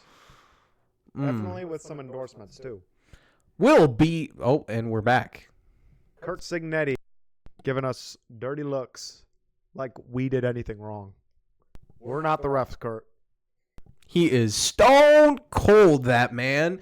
Even when celebrating, he is stone cold. Yeah, you see him. If you look at how the Hoosiers play in garbage time, he will get super frustrated about calls when he's up 40-0. That's just the character of who he is. As on 2nd and 8, here's Carson Beck. Another handoff to Mark Fletcher Jr., who only gets up to the line of scrimmage. Brought down by who else but D'Angelo Pons. Unable to get it going inside. They try to go off tackle, Alex, and look at, they can't seal on the edge. The tackle just missed Pons. He didn't look up. And that's going to be one that they're going to get ridiculed on film for. They had the edge. They had the numbers, just couldn't look up. Can't play as an offensive lineman with your head down. Mel Kiper ranks D'Angelo Pons as the 5th best DB in this upcoming draft. Here's a throw on 3rd and 8. Left side to Keelan Marion, but Marion is not going to get the first down. They are going to be short. They tried giving it to him for the catch and run, but unsuccessful. They went for it on 4th down earlier in this drive, Alex. It's now 4th and 2. I wonder, it looks like the offense is going to stay out on the field. This time they're on their own they're on Indiana's 30 instead of their own. Clock is still running with 2 timeouts, though. It's questionable decision-making here if you're Miami. Yeah, Mario Cristobal has been known for taking risks like this, and yeah, ESPN Analytics even says 4th or 3 or less, they're going to go for it, especially with Cristobal's play calling. And no, Miami is actually going to take a timeout here. That's their 2nd. And they're bringing on their kicker. All things point to field goal here. And we see our counterparts over at ESPN. We see Kirk Herbstreit and Chris Fowler. Honestly, 2 of the best to ever do it. Oh, absolutely. Honestly, you're not missing out on much. You're missing out on so much if you're listening to us instead of them. They will do 1,000 times better than we are. Hey, but if you still chose to take time and join us instead, we happily thank you for that, and we will happily take any viewers. That's correct. You can see that the band has made their way down to the field. This is going to be a long kick here from 40-plus yards. Davis is 7 of 10. This one is up, and it is through, and no, it's no good. Unreal. Indiana still has 2 timeouts, 33 seconds. They could drive down, and they could get something moving here. Yeah, no. Unbelievable. This is crazy. This is crazy, the situation that Fernando Mendoza and the Hoosiers are in right now. And you say these guys train for the NFL. It makes it that much more likely for them to put up points. The way they can just floss their way through a defense. Ooh, that was a narrow miss too. Doinked right off the right upright. Yikes, that is going to haunt him, especially if Indiana goes down and drives this. I don't know why you wouldn't trust your quarterback here. Mendoza's turn with the football, 1st and 10. Here is Roman Hemby, and he is going to be brought down. Give him a gain of 6. That is Zechariah Poyser able to bring him down. I do not know if Indy took their time out here, but I would love to go up and score. 2nd and 4 for Indiana. Mendoza throws towards his right side, and that one is brought in by Charlie Becker. That'll take him up to midfield with 3 seconds remaining. They'll take time to set the sticks here, and Segnetti takes a timeout. They're going to kick a field goal. They're going to go for a stinking Hail Mary. Yeah. I'm not exactly sure what Kurt was doing there in terms of clock management. Honestly, I don't think that he realized he had 2 timeouts, because if he would have taken one two. He would have had 2 more shots here. Yeah, there's no way they're rolling their kicker out here, right? That would be remarkable to hit one from the 50-yard line in college. And this is not Rakitic that they have on their screen, their normal kicker. This is the guy that they normally use on kickoffs, Brendan Frank. That would be incredibly cool. You get a guy who's used to kicking it all the way down the field, just got to get him to get it through the uprights. I sense a Hail Mary here for Mr. Catholic Mendoza. That looks like what is going to happen here as Mendoza does take the field. The ball is currently at midfield with 3 seconds remaining. Oh, they have upped it to 5 seconds remaining, which means that they will have a chance to get this closer for a field goal, Alex. I'm not sure if you can really do that with just 5 seconds left, though. And a timeout. True. Mendoza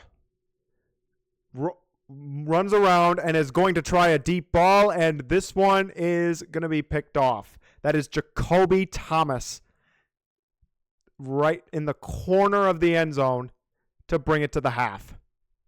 Fernando whipped that ball right around. Remarkable half for Indiana. They definitely have a few things that they've got to work on. Actually, that's not going to count as a pick. He was out of bounds. So Fernando stays close to perfect on the day. All right. That for Miami's sake, at least. But still, Fernando has been looking absolutely excellent so far. It has been amazing to see. It's like he has full control of the field and has managed to get literally everyone involved. Roman Hemby, Kalen Black, Omar Cooper, Elijah Surratt, Charlie Becker, even Nowakowski getting in for the touchdown. Just what a game plan out of Kurt Signetti thus far. Just being able to get everyone involved. And despite all the setbacks, being able to make those adjustments. Yeah, Alex. And obviously we will have so much more to cover for you with this national championship halftime. That is where we are in the game. I got lost for a second. But we will see you guys on the other side. We are going to let our song roll, relax a little bit, take a leak, take an eat. This is my body given to you, or whatever. Sorry, I'm off the rip now. We will see you on the other side. We will break down what we've seen from this game so far, give you a little halftime show. Alex will do a dance. I'll sing a song. We will see you when we're done with our break. Go Hoosiers!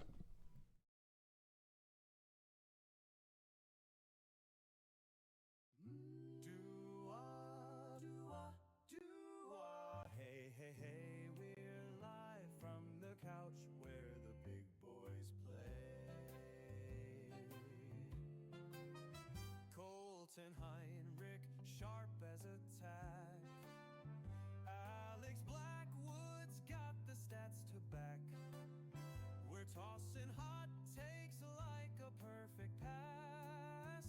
Talking touchdowns, tackles, and a little sass. Toxic Couch TV, where the banter flies so free. Toxic Couch TV, you get your sports straight from we. We call the plays before they unfold. Predict the champs, both brave and bold. From Sunday lights to Monday night, we're singing takes that just sound right. Toxic Couch TV, the gridiron's melody. Toxic Couch TV, hot takes in perfect key. That QB's cold, but he still got soul. Defense wins when the nights turn old. Ooh, the game's on a roll.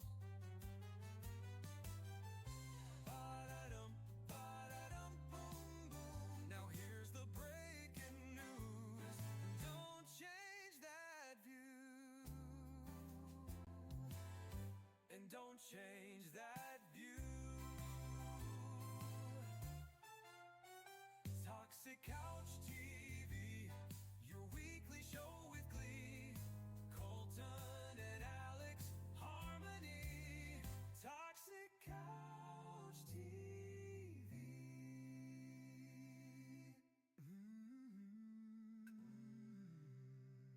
Stay tuned, folks.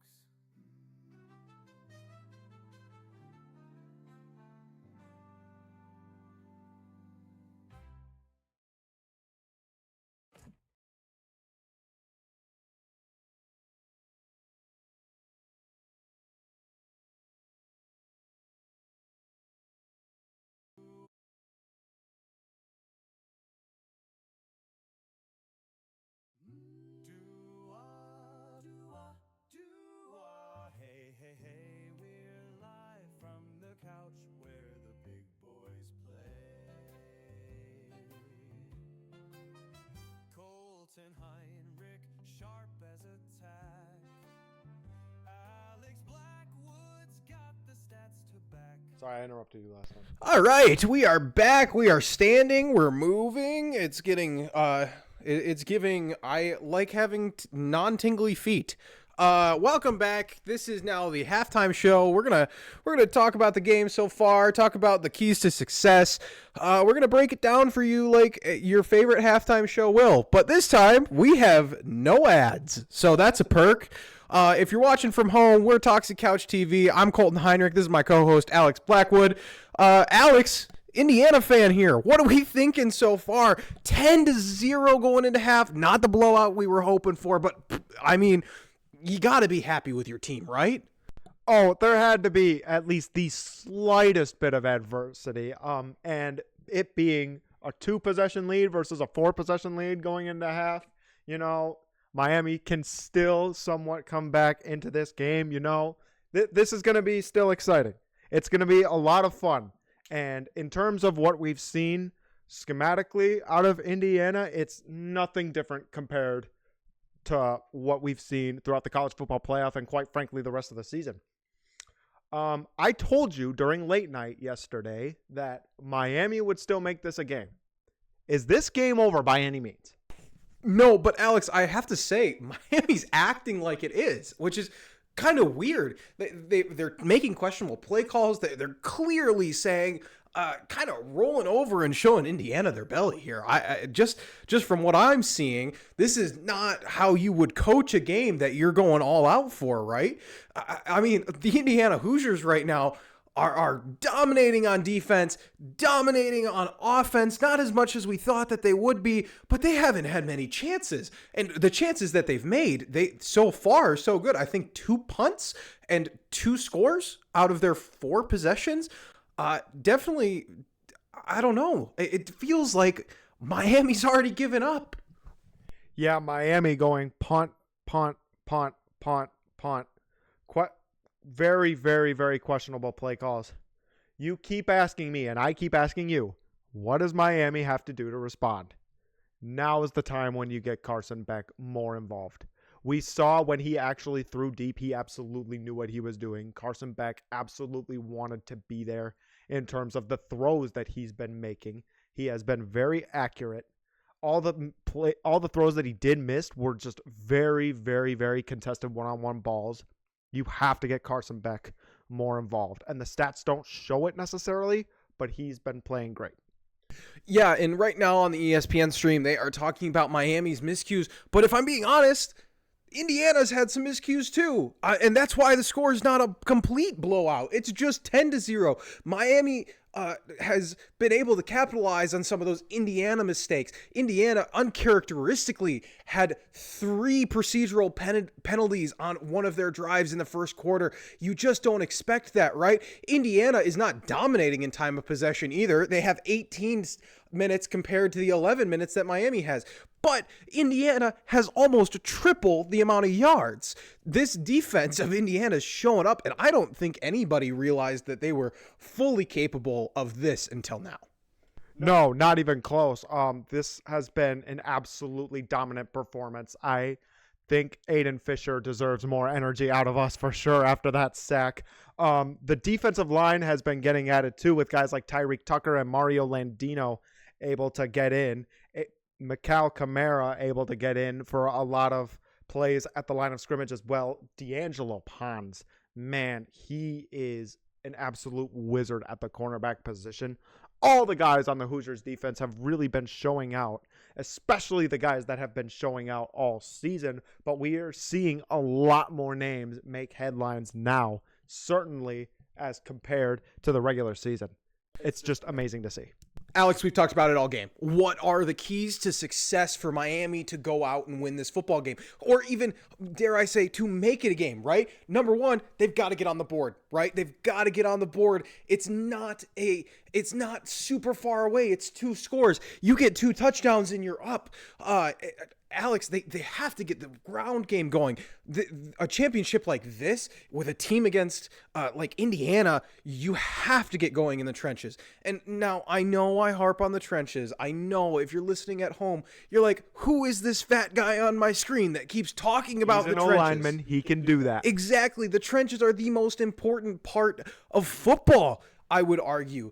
And when you can't get it done, when you can't run up the middle and say, we are going to punish you, we're going to punish your defensive line for showing up today. I mean, come on. This is college football. It's not like the patty cake that we see in the NFL sometimes. This is still kind of what I would call unregulated football. Yeah, absolutely. But another thing Miami has to do, like I mentioned, get Carson Beck involved. There's a guy named Malachi Tony who has been somewhat involved, but not in the deep game. And I know that's not really his role, but he has 1,000 yards receiving on the year as a true freshman. You got to be able to get him involved on the big plays. Yeah, Alex, it feels like Indiana has a better time getting their game wreckers and their game changers more involved. And that's why the score is what it is. Miami's been quiet, but we've also seen in games this year where it can flip like a switch, especially for this Indiana team. Definitely wasn't a complete blowout when they played a few weeks ago, and then it turns into a game where they're almost dropping 50, 60 points, right? This is just how this Indiana team rolls. If you don't make the right halftime adjustments, I can see Indiana coming out and putting up 60.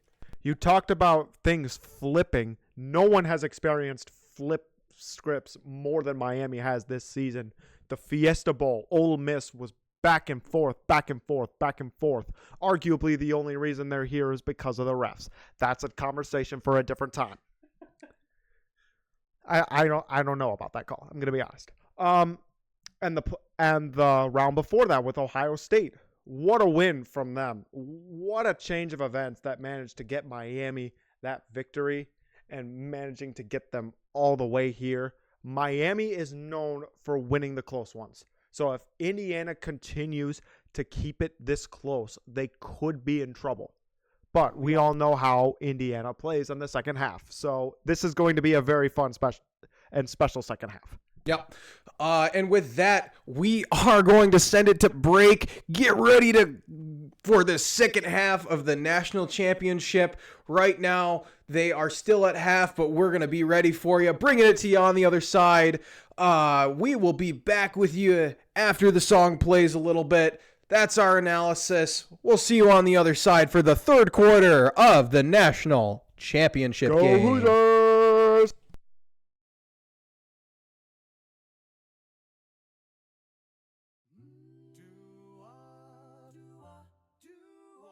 Hey, hey, hey, we're live from the couch where the big boys play. Colton Heinrich, sharp as a tack. Alex Blackwood's got the stats to back. We're tossing hot takes like a perfect pass. Talking touchdowns, tackles, and a little sass. Toxic Couch TV, where the banter flies so free. Toxic Couch TV, you get your sports straight from we. We call the plays before they unfold.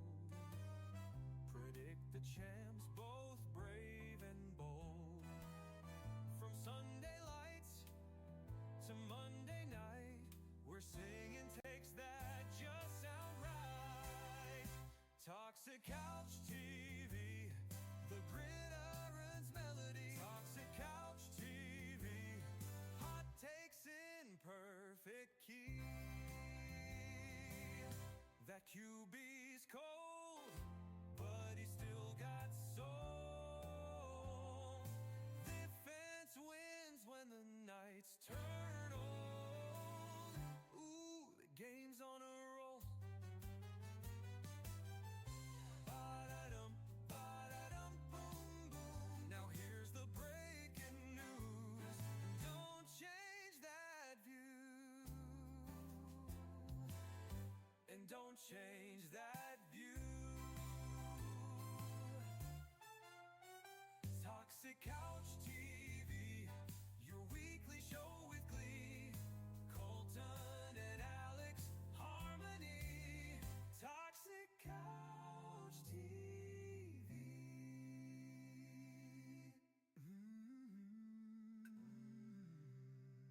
Stay tuned, folks.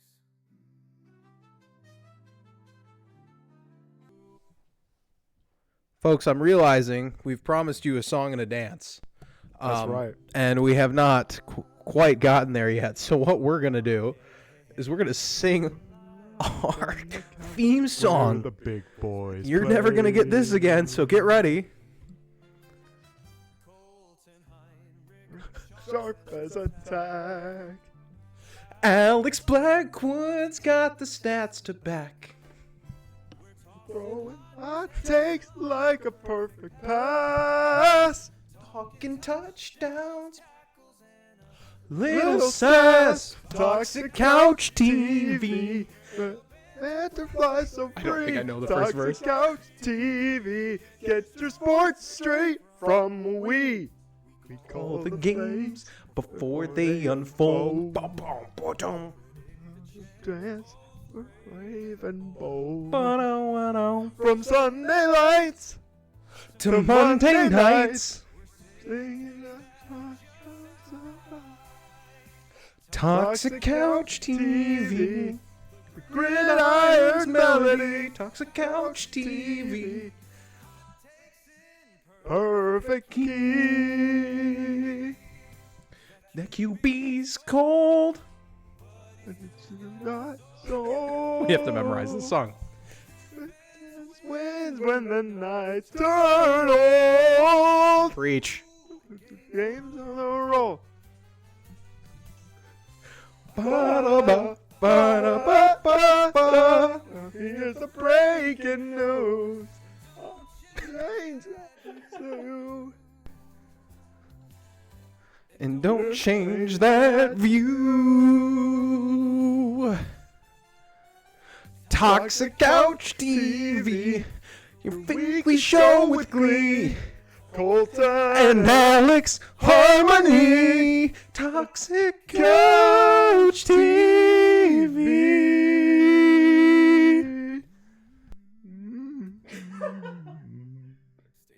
Stay tuned, folks.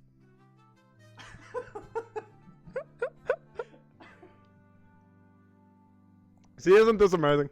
Yep, and with that, we will see you back on the other side for the second half of football, the national championship.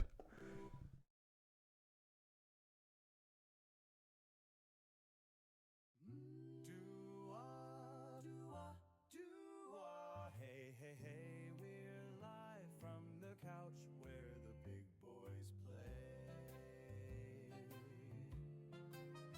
Colton Heinrich, sharp as a tack. Alex Blackwood's got the stats to back. We're tossing hot takes like a perfect pass. Talking touchdowns, tackles, and a little sass. Toxic Couch TV, where the banter flies so free. Toxic Couch TV, you get your sports straight from we. We call the plays before they unfold. Predict the champs, both brave and bold. From Sunday lights to Monday night, we're singing takes that just sound right. Toxic Couch TV, the gridiron's melody. Toxic Couch TV, hot takes in perfect key.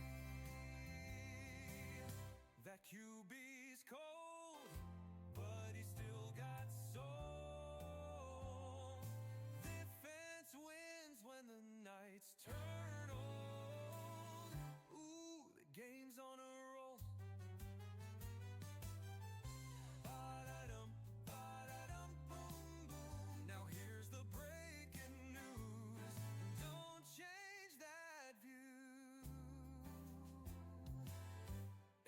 change that view. Toxic Couch TV, your weekly show with glee. Colton and Alex, harmony. Toxic Couch TV.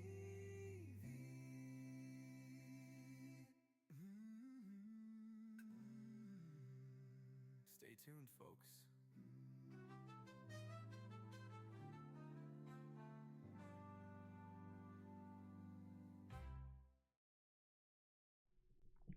Hey, Toxic Couch fans, welcome back to the second half of the Toxic Couch National Championship featuring the Miami Hurricanes and the Indiana Hoosiers. As you can see on your screen, it is 10-0 in favor of Indiana, and we talked about it all halftime show.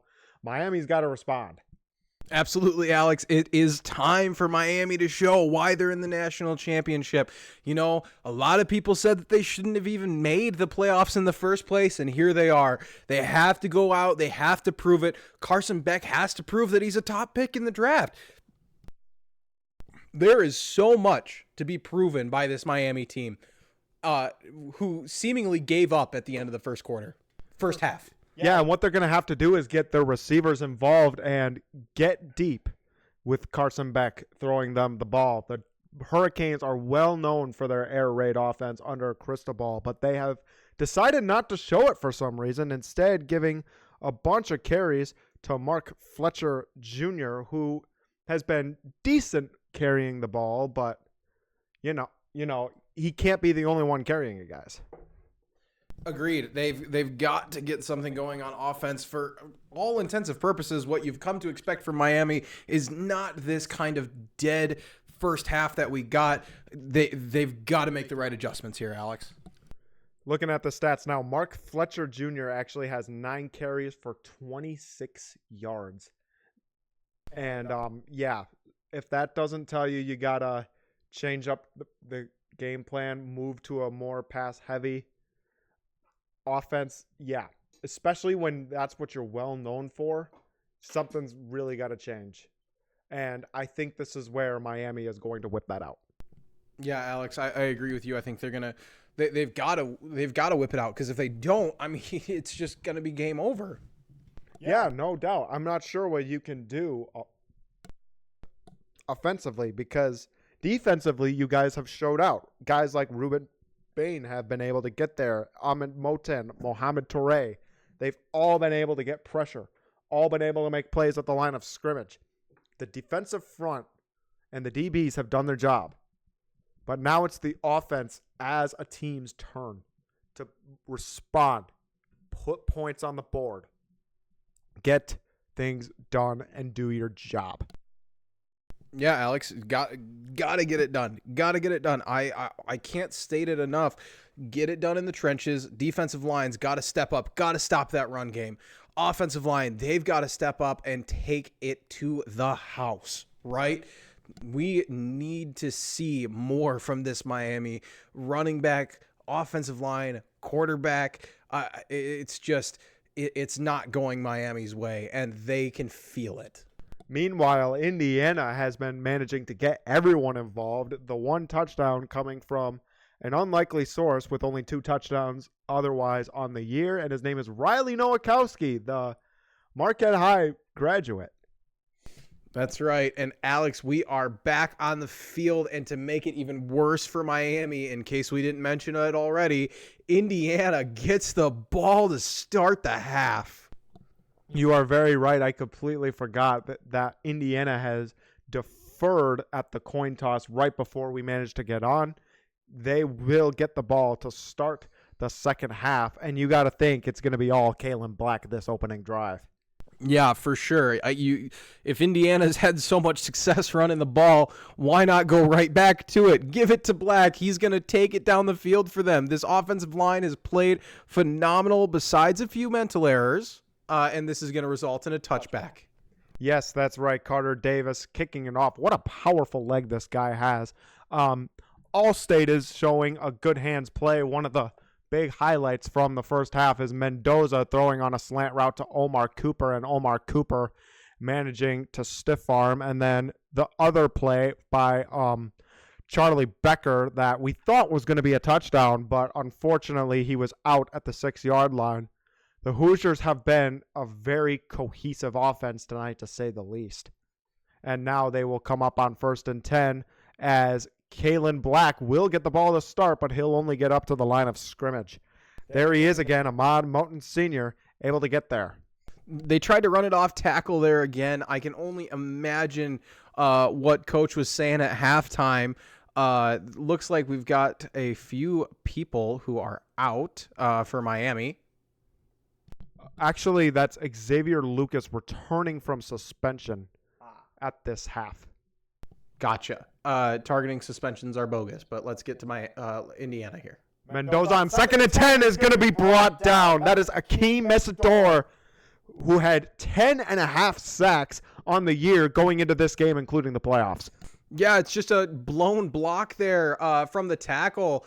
They didn't expect it to come that direction with a little bit of interior pressure and a little bit of a twist. Just slipped and fell, gave up that interior pressure. Mendoza can't do anything about it when it's at his backside. It'll bring up a 3rd and 17 from the Hoosiers' 18. Nowakowski goes in motion, and this will just be a handoff to Kalen Black, who is able to get some of the yards back, but obviously nowhere near what they were supposed to. We have a marker down. I believe this is going to be for a horse collar, Alex, which would give Indiana an automatic 1st down. We sit and wait for the call, but that seems to be who threw the flag was the back judge. Wow, if that's the case, that is unacceptable. You cannot give those kind of plays up. That was originally going to be this was originally set up to be a punt, and Miami was supposed to get the ball back. You might not have another 3rd down and very long situation like this on this drive. Well, they actually called him for a face mask there, Alex, number 18, which would be that would be Armando Blunt. They call Armando Blunt for a face mask. He also had a horse collar tackle in the same movement there. That's going to be just devastating to give the Hoosiers a new set of downs. Can't be doing that down 10. Here's 1st and 10 from the 38. As here is another handoff, this one to Hemby, and it is going to result in a tackle for loss by the slot corner, Keontae Scott. Yeah, these corners have come up in pressure a lot during this game. They've come up a lot during this game, and what we're seeing is a whole ton of havoc. They are beating the edge a lot, and we're going to expect that to keep happening. 2nd and 9 for the Hoosiers at the 39. Nowakowski goes in motion towards his left. Mendoza rolls out to his left. Has time, throws this one deep, and this one was intended for Elijah Surratt in double coverage, but it's incomplete. Yeah, Mendoza puts that ball behind his receivers to try and trick that secondary. If he puts that ball any further forward, that's easily a pick. Mendoza with great ball placement, obviously showing why he's protecting the ball all season long so well. Jacoby Thomas and Ethan O'Connor there on coverage, and it will be a 3rd and 9.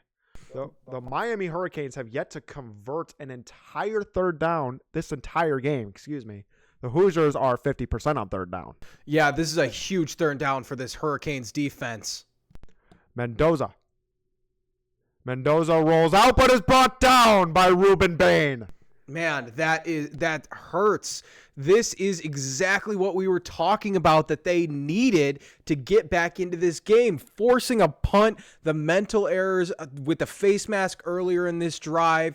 Now they get home, they seal it, and now they force Indiana to have to punt on this opening drive of the second half. This could get them back in this game. And Carter Smith just looked like poor hand placement on that rep. Not much you can do against Ruben Bain. Ruben Bain is excellent at what he does, obviously. And now out to punt is Mitch McCarthy. And to return, that is Malachi Tony. And Tony has some room up the left side before being brought down at the 38-yard line. decent return, gives him good field position to get into this. Carson Beck, obviously, a seasoned vet in college at this point, older than some of the youngest QBs in the entire NFL. This guy is going to hopefully put Miami on his back and bring him down the field. Yeah, Carson Beck is going to have to if they want to stay in this game. They have all the receivers available to be able to do so. Oh, I thought they were going to stay on the field. But they have all the receivers that they need. They have all the weapons. They have all the protection to be able to get it done. Cristobal has to trust in Carson Beck. He is 37-5 all time in college. He knows that he can get this done if he is given the chance. Yeah, absolutely. Carson Beck has now gotten the chance that we were hoping that we could have seen all first half. Defense capitalizes on a few mistakes and gets away with one after giving Fernando Mendoza a new set of downs. That doesn't happen. You don't get away with that often, and especially only being down 10. This could be game-changing here, this drive coming up for Carson Beck. Carson Beck has only thrown the ball 10 times. He is 6 for 10 with 49 yards, and all of those incompletions were, in fact, one-on-one contested balls.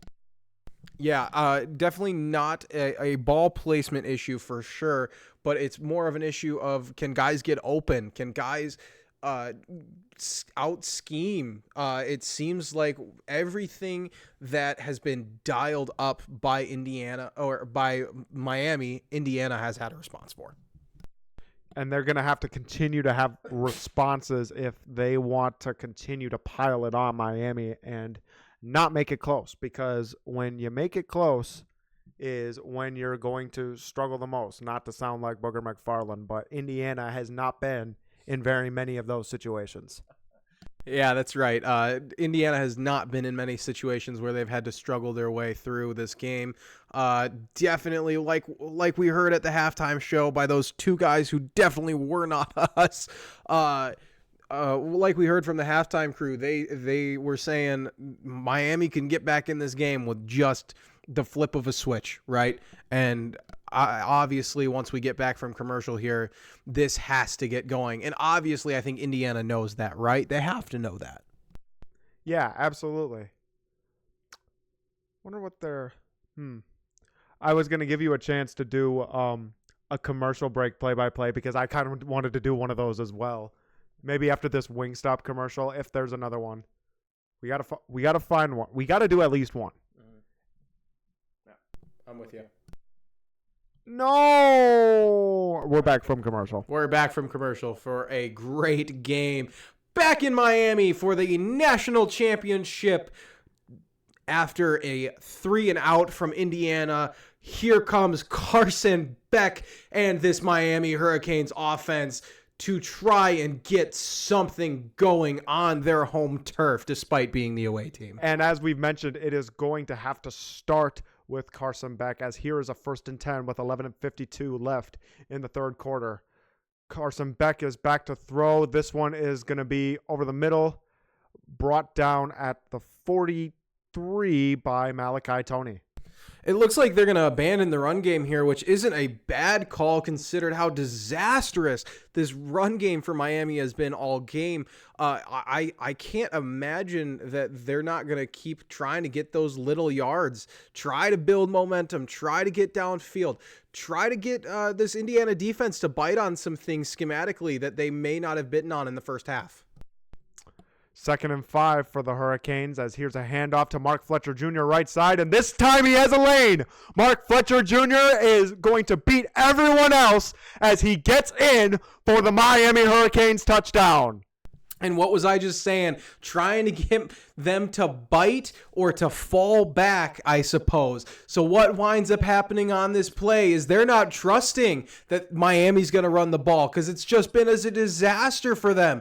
And what happens? The corner on the edge and the linebacker skip a little beat. And then all of a sudden the running game opens right back up. 2 plays, 62 yards, 46 seconds. And just like that, the switch has been flipped. Miami is back in this football game, Alex. 57 yards for Mark Fletcher Jr. as he puts the team on his back, and Carter Davis attempts the extra point, and that one is good.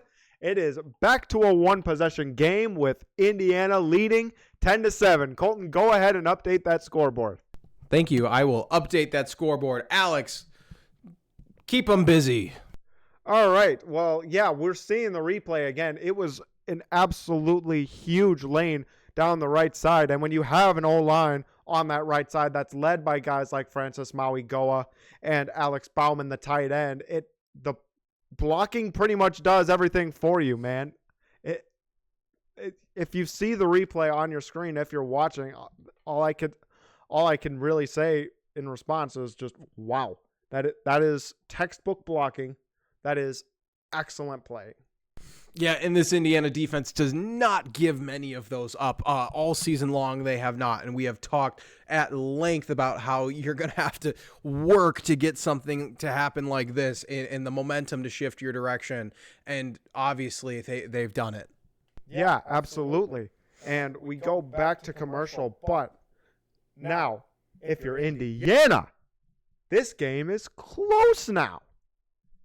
You have been in maybe one close situation all year with Penn State.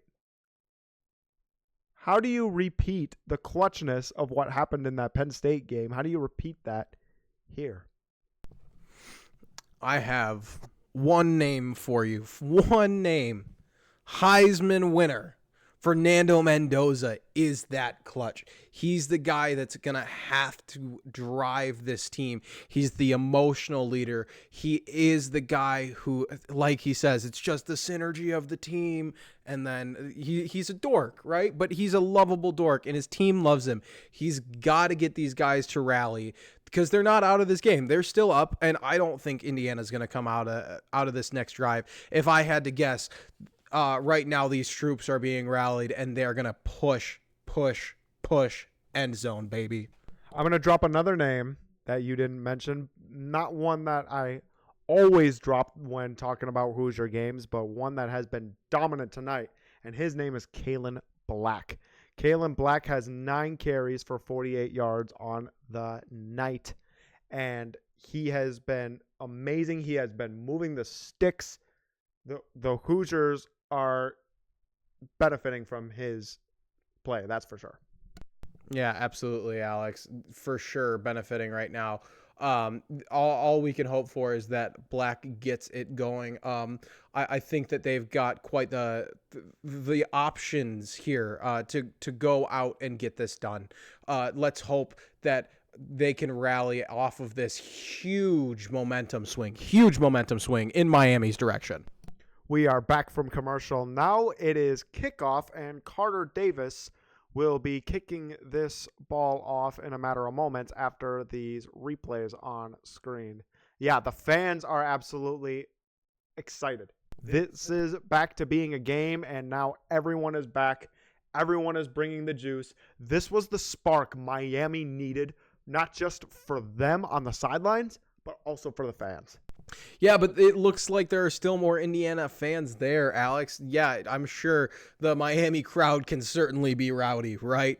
But Indiana has shown that when they're the ones out there playing defense, that they can be rowdy too. So, and now out is the kickoff unit with Carter Davis leading it off. Your kick returner is number 1, Roman Hemby. And that will be a touchback as the Hoosiers start from the 25-yard line. They keep cutting to these fans. They keep cutting to the fans and the families of the players from Miami, expecting them to get going here, hopefully. Yeah, no. And they've been getting it going this last drive.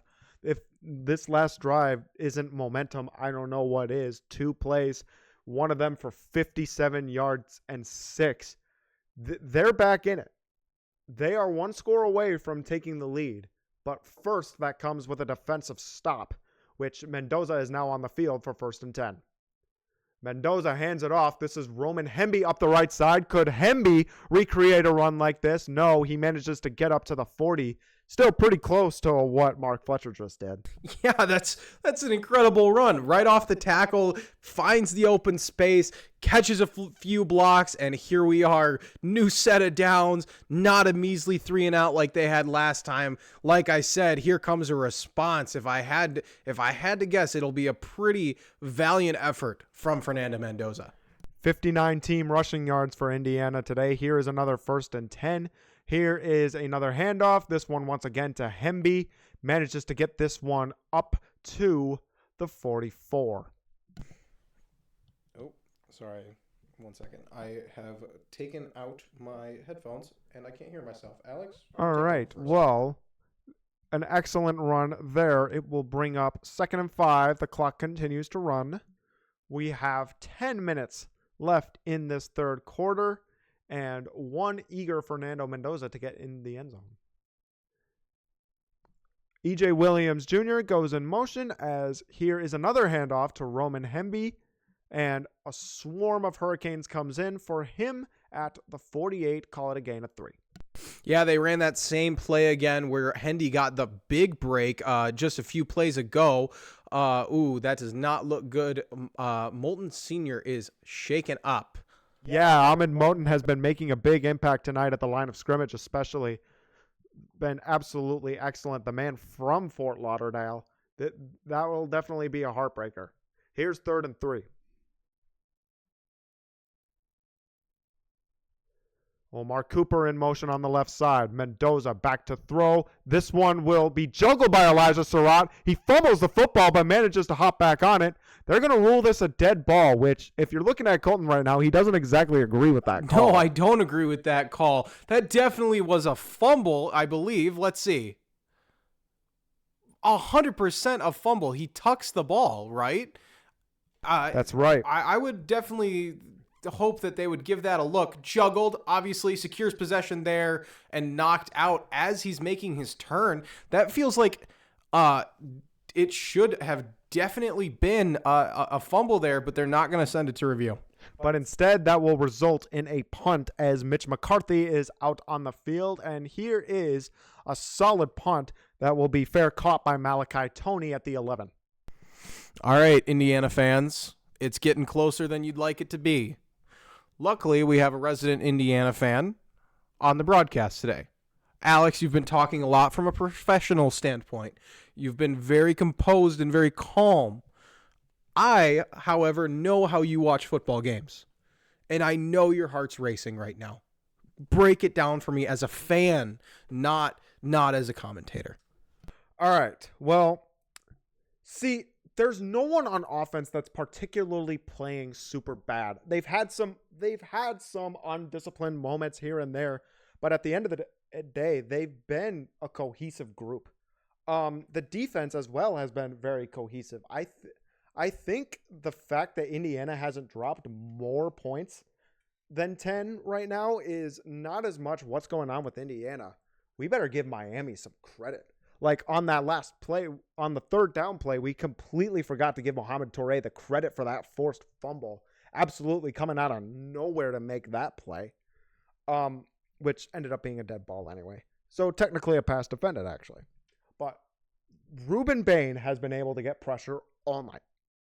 And so has Ahmad Moten Sr., who unfortunately has just gone out. The O-line hasn't necessarily been super bad. Carter Smith, Drew Evans, Pat Coogan, that's a great left side of the line. There's not much you can do against a guy like Ruben Bain. This is easily the best defense that they have played all playoffs. And this is easily the best coach that they have played all playoffs.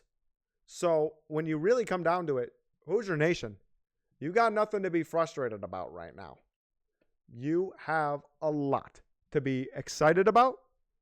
And we are going to run out this game with the help of guys like Kalen Black and Mendoza and Omar Cooper and Elijah Surratt. They know what they're doing. Kurt Signetti knows what he's doing. The defense especially knows what they're doing. They have plenty of dogs. Let's go out and finish. A rally call from Alex Blackwood, certified Indiana Hoosiers fan. Hoosiers! I'm I was gonna ask you to do that. You just did it without me even having to ask. I appreciate that. Yep. All right, it is a close game here, and Miami is going to be taking over once we get back from commercial break in hopefully less than 30 seconds. We have been live here for 2 hours and 16 minutes. We currently are in the third quarter of the national championship on this beautiful Monday in Milwaukee, Wisconsin. Woo! We love Milwaukee. Or do we? Yeah, when it's negative 22 degrees outside today, I loved it. Yeah. You know what? It just makes it that much more fun to be here with you. Absolutely, being cozy inside, calling a football game. There's no better way that I'd love to have it done. Once again, let's just call it out. I'm Colton Heinrich. This is Alex Blackwood. Alex, give us the call here, buddy. Miami will start from their own 12 on 1st and 10. 9:02 left in the third quarter. Man in motion here is Mark Fletcher Jr. once again, the man who had a 57-yard touchdown on his last carry. Barely manages to get back to the line of scrimmage this time around. Yeah, if you're Indiana's defense, you hope that was a rare break. It doesn't happen much, hasn't happened much all season for this defense. Obviously, you play at a little bit of a different level here in the national championship, right? But let's hope that if you're Indiana, that they don't crack as much as they just did 2 drives ago. 2nd and 9 from the 13 now as Tony goes in motion from the right side to the left. Back to throw. He'll go to Tony here, but he drops it. The throw was low. Would have been out before the line to gain anyway. Yeah, Alex, that was a good throw by Beck, just unable to reel it in there. Honestly, the dial-up of pressure, too, something that we didn't see on that last drive as much because they wanted to play a little bit more conservative. Now, here comes a 3rd and 9. You can only expect pressure, right? Oh, yeah, absolutely. It's how Indiana's been rolling all season in terms of 3rd down.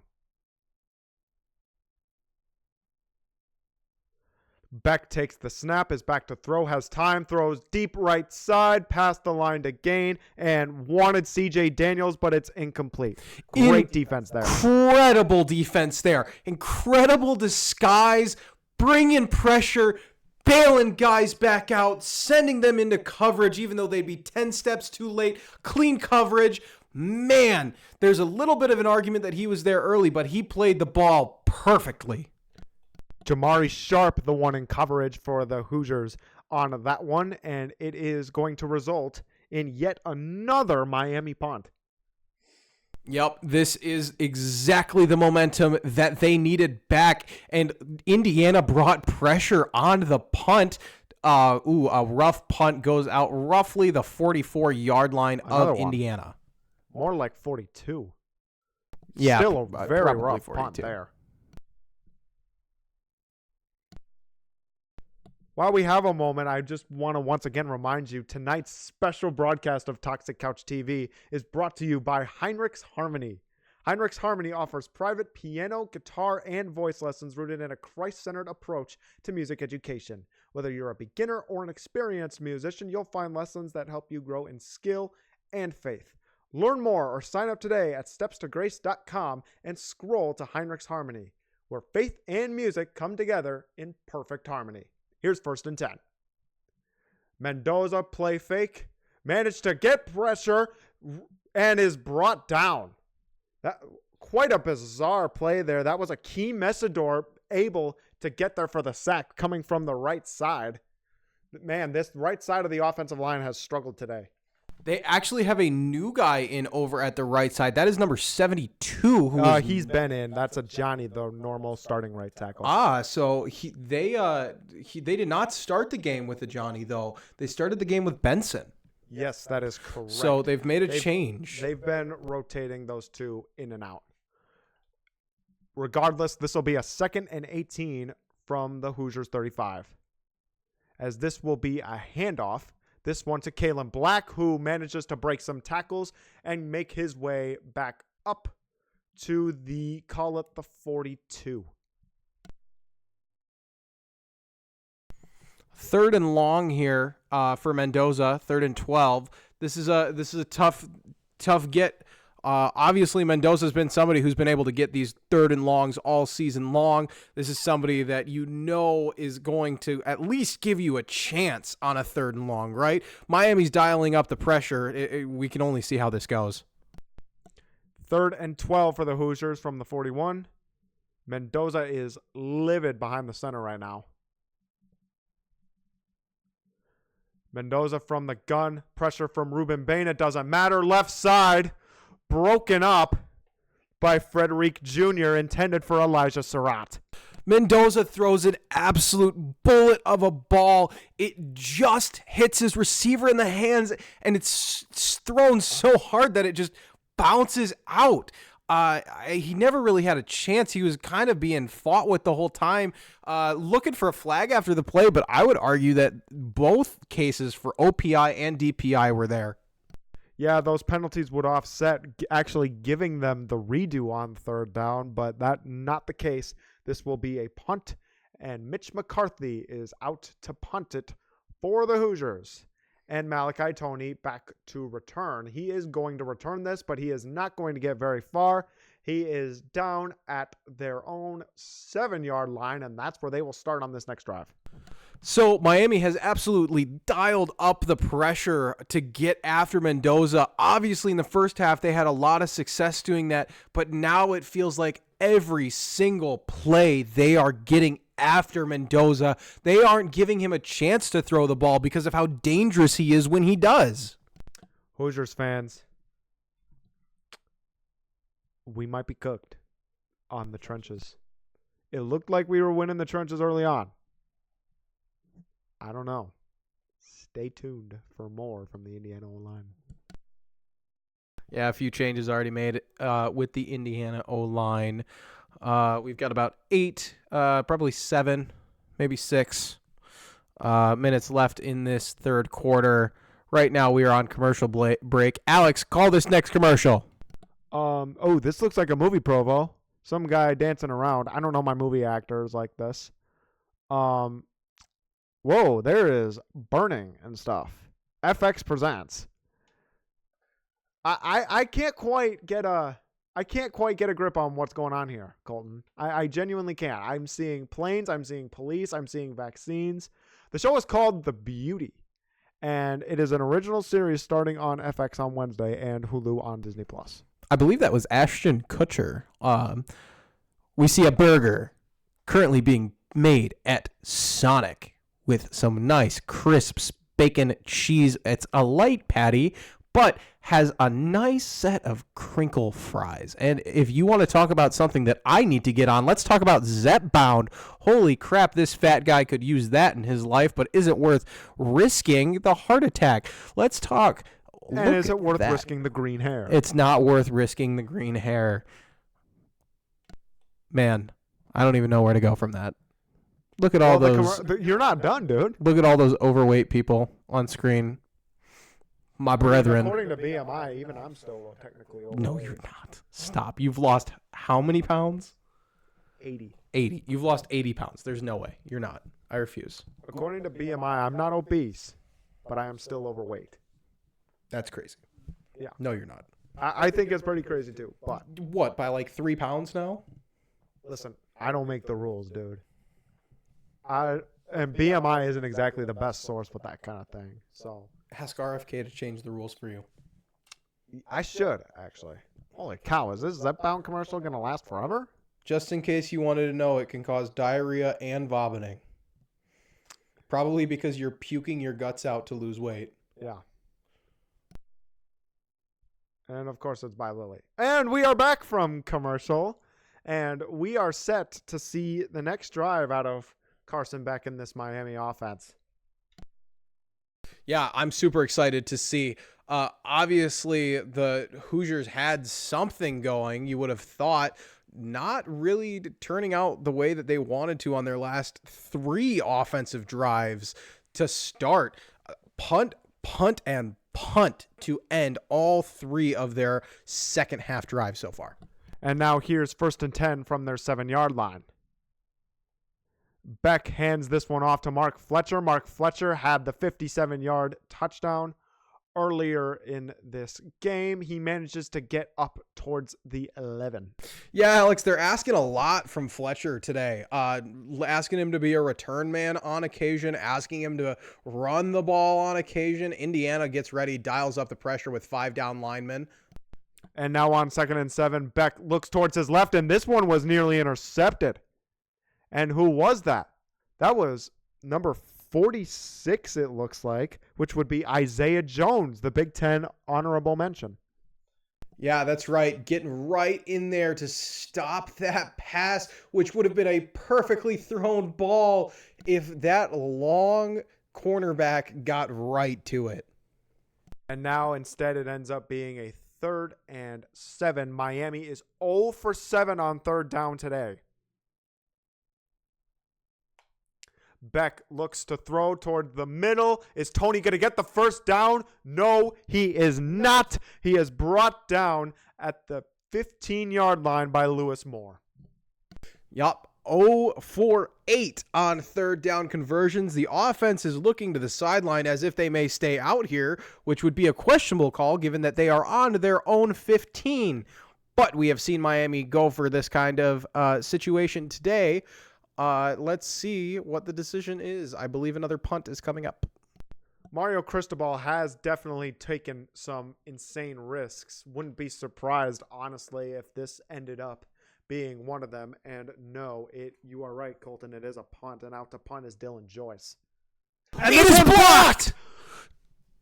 Touchdown! Touchdown, Indiana! Isaiah Jones! Unbelievable! They dial up the pressure, bring it right up the middle, and get the special teams play that they were needing. Who cares if Fernando Mendoza is on the field when the Hoosiers can dial it up on all the phases of the ball? Mikal Kamara, one of the centerpieces of the defense, was the one who blocked it.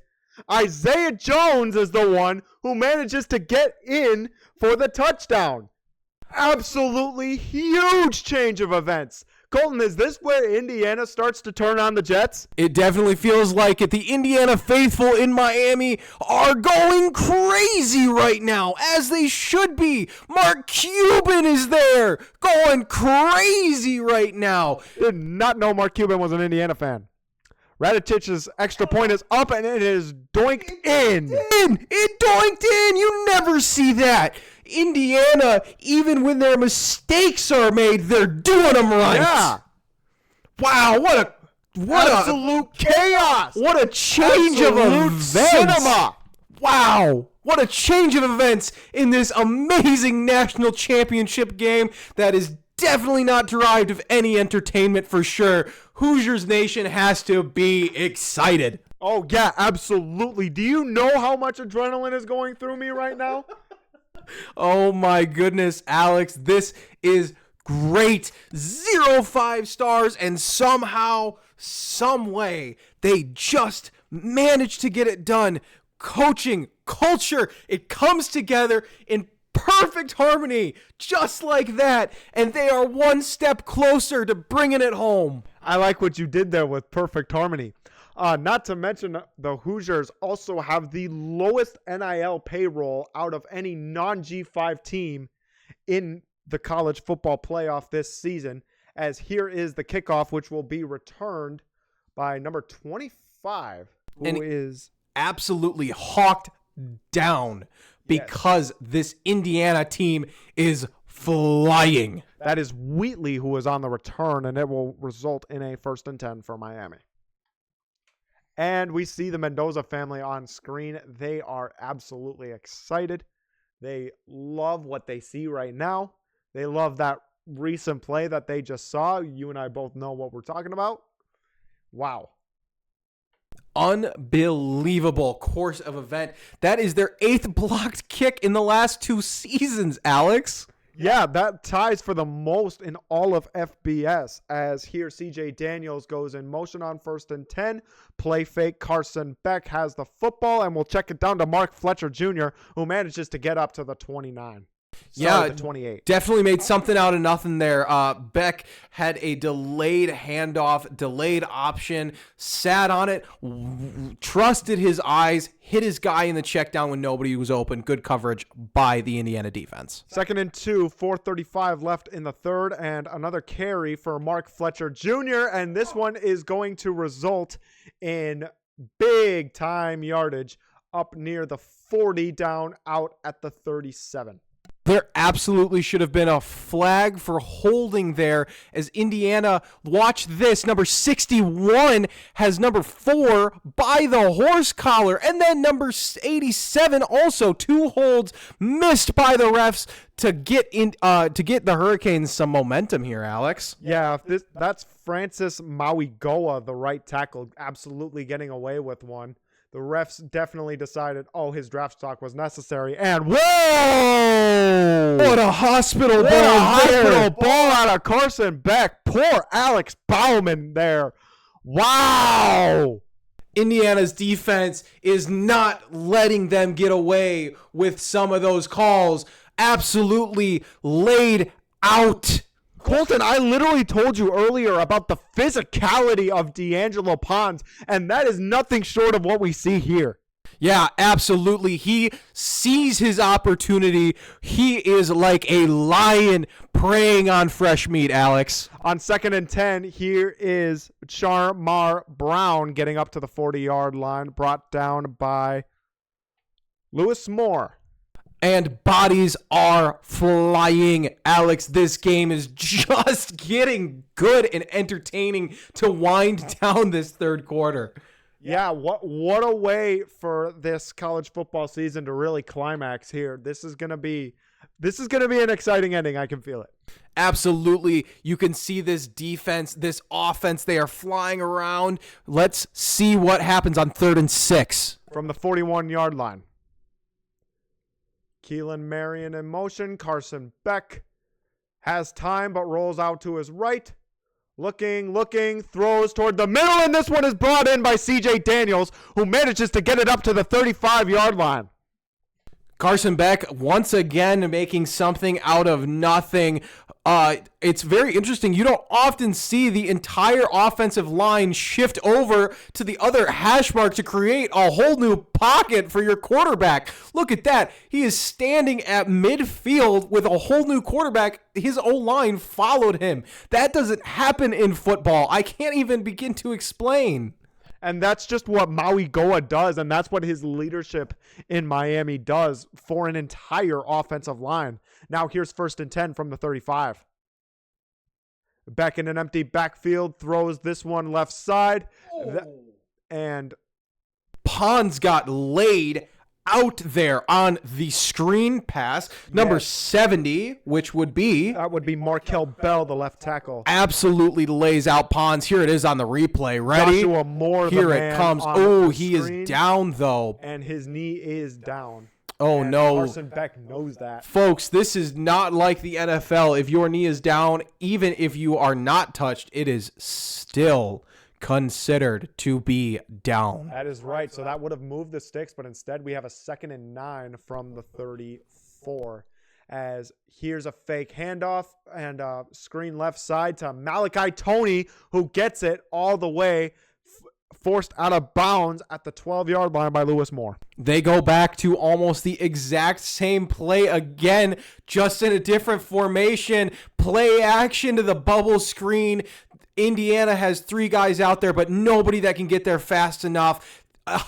Into the red zone. Also, I'm realizing that our score is not updated. Give me 1 second. That is correct. So Malachi Toney, that's actually his 6th reception of the day for 44 yards and has been definitely an impact player on check down plays such as that. The clock continues to tick, and here is a handoff to Mark Fletcher, and on 1st down and 10, he will get it at the 8, call it a gain of 3. They'll have time for one more play here, Alex, because the play clock is just a little bit offset to the game clock as we wind down the third quarter. 33 seconds remaining, 25 on the play clock. And let's see what they do here in terms of who they give it to in this red zone attempt.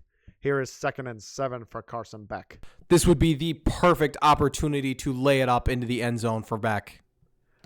Instead, hands it off to Mark Fletcher Jr., who breaks tackles, manages to get it up to the 3-yard line, and is finally brought down by Tyreek Tucker. And they will let this clock wind. And we are Toxic Couch TV calling the national championship game, heading into what is going to be an eventful fourth quarter for sure. Oh, eventful is putting it lightly. Exactly. We will be back on the other side. We're going to let our song play, take a break, and take a leak.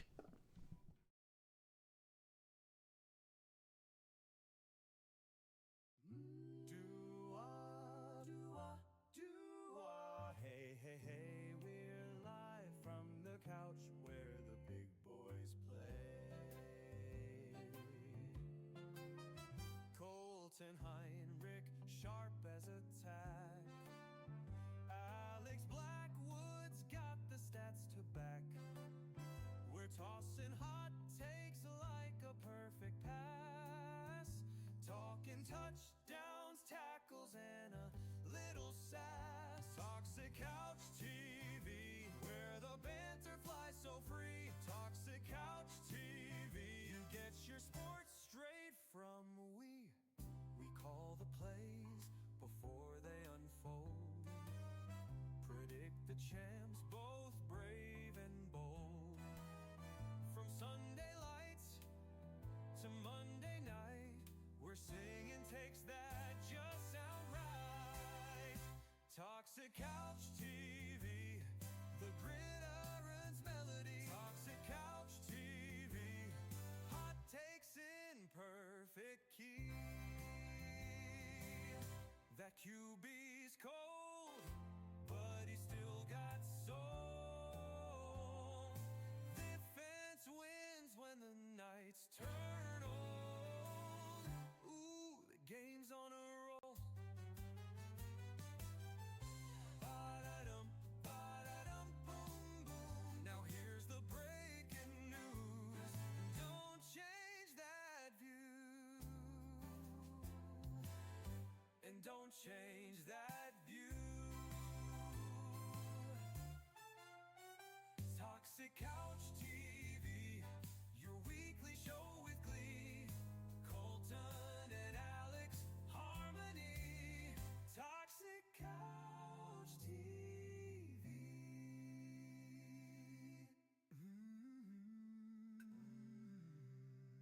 Stay tuned, folks.